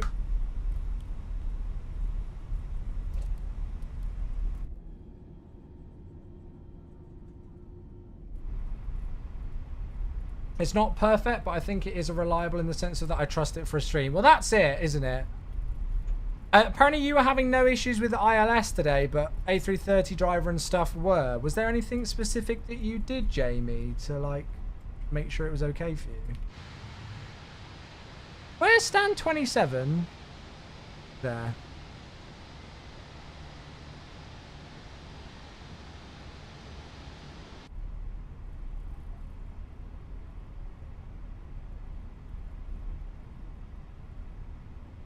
Beep beep logs off. Well, I mean, I'm literally just about to pull in on stand, so to get to contact me now, especially when I've like literally not seen a single other aircraft since we left the stand in Portland, just like, nah, I can't. Couldn't even revisit the Air Uganda CRJ. Well, no, I wanted to do it Entebbe to Nairobi, but I don't know if the Air Uganda livery works. If it does, then I'm absolutely doing Air Ugandan Airlines tomorrow. I don't give a damn. I know everybody wants to see Stockholm, but hell yeah. Entebbe to frickin' Nairobi, Ugandan Airlines CRJ. As soon as the livery becomes available, definitely doing it. We did see the inside of a deer though. Yeah, that is correct. Engine number 2 may have ingested a deer on the runway in Portland.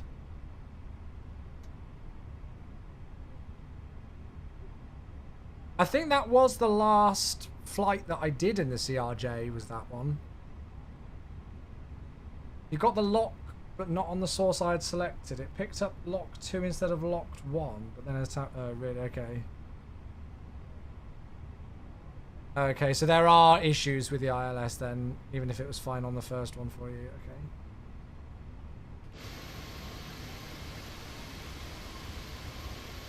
Come on!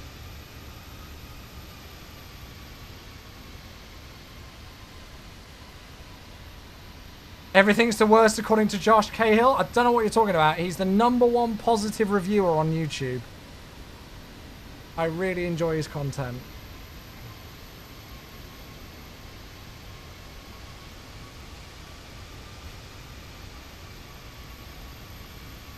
Don't know what you mean, mate. Not a clue.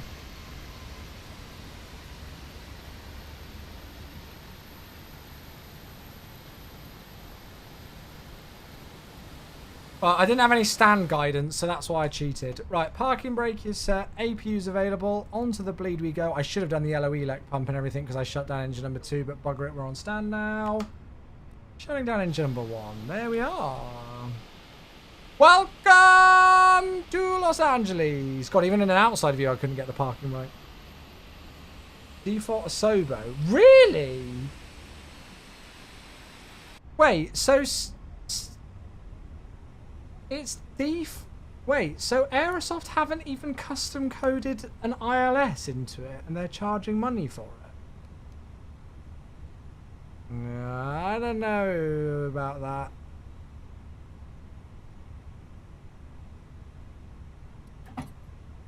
I don't know what I think about that one.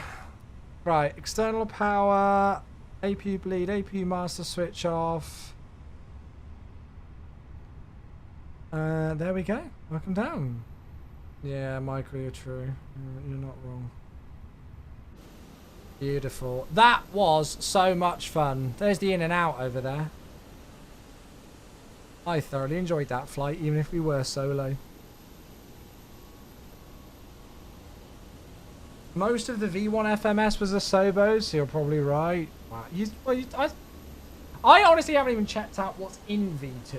I thought it might be like a whole rewrite of these things. What? So what? Sorry, what does V2 even bring then? Because those are the main issues with it. The main issues that I had with the CRJ was like the flight planning and like the legs portion and the LNAV just not functioning and things. Check your DM. Yeah, okay, I'll have a look. I'll have a look. I've not caught up with the media partner Discord server much, but yeah. A cabin and a better EFB. Oh. It's all the same issues. Oh.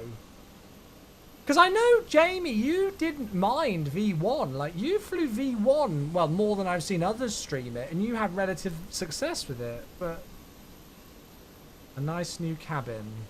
Oh. Oh. Well... We'll see. I think I'll still stream it tomorrow, but with the caveat that it all could go well or all could go wrong. The Boris sound pack definitely gave it a bit of life. Yeah. Well, we'll see. Tomorrow could be interesting. Right, let's go have a look at the landing rate. Let's go have a look at the landing rate. Flights. There we go.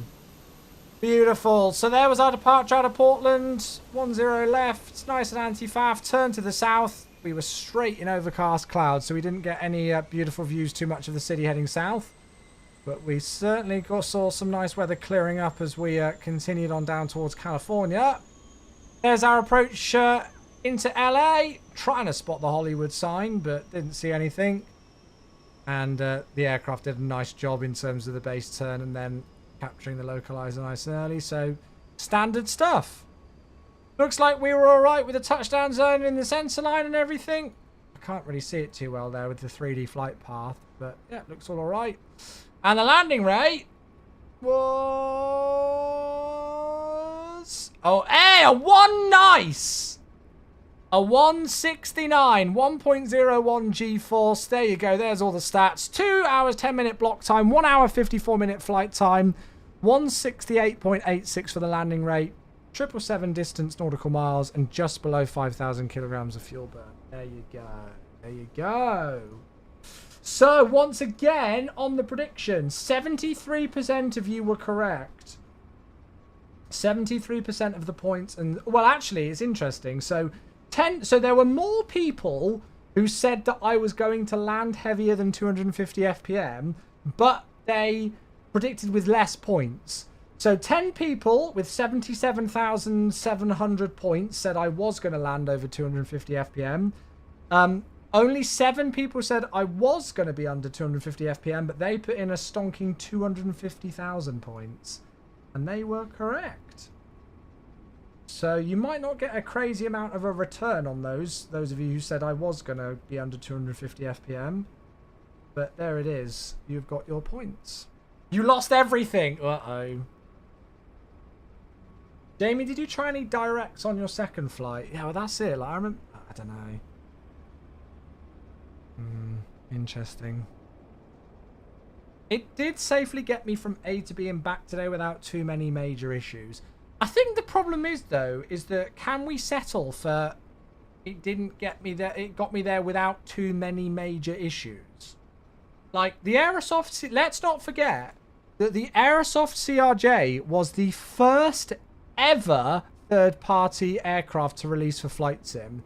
Aerosoft literally, like, rushed the thing out the door back near the very start of release for 2020 because they wanted to be the first airliner out third-party for the sim. And it obviously, unfortunately, was pretty underwhelming because of the issues that came with it. Since then, they've done a few updates to it, but not a tremendous amount.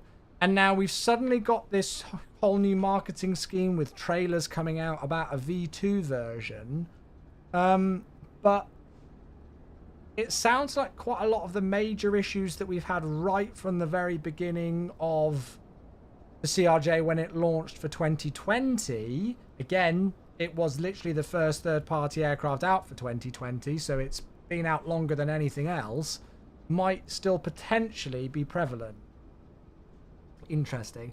Well, I've not flown the thing literally for years. I've not flown the thing for years. So I will be intrigued to give it a go tomorrow. I'm going to come to it with like a clean mind, and I'm not going to kind of come into it with any like what's the word that I'm thinking of here? Like I want to come tomorrow to tomorrow's stream flying it with an open mind. I've not flown the CRJ for many years. So it'll be an opportunity for me to kind of refresh myself on it. I'm sure I'll make some mistakes, but also just kind of see, you know, how it feels and what it's like and everything. And yeah, just give it a go. So we'll see. I'm obviously going to be cautious, I think, just because it'll be interesting to see what they have done. But I don't want to just shut myself off and already come up with conclusions that I'm not going to enjoy the flight tomorrow without having actually given it a go. I think the only thing we can do essentially is to give it a fair shot. So that's what we'll do tomorrow. Yeah, we'll give it a fair shot. Right, on that note, folks, then, I am going to give you all a fair shot at buggering off from my live stream without me keeping you here for too longer. Did you like that segue? I thought that was quite smooth. Thank you all so much for your support today. As always, my friends, I hope you all enjoyed the first stream of the week. We'll be back tomorrow, and as I say, we'll give the CRJ a go. So I look forward to that. Hopefully you'll all join me. And it should be good fun. We'll work out a route tomorrow. I'll work it out during my lunch break tomorrow, but it'll probably be something like some Scandi Ops out of Stockholm, Arlanda, or somewhere in that region. All right. Appreciate you all very much. I know I say that every day, but it's because I mean it every day. So thank you all very much for supporting the channel as you folks do. It really means the world. All right. So we'll be back tomorrow, but for now, that's going to be it for me. Have a great rest of your Monday, folks. We'll see you tomorrow afternoon. Have a great one. Good night, all. Happy landing.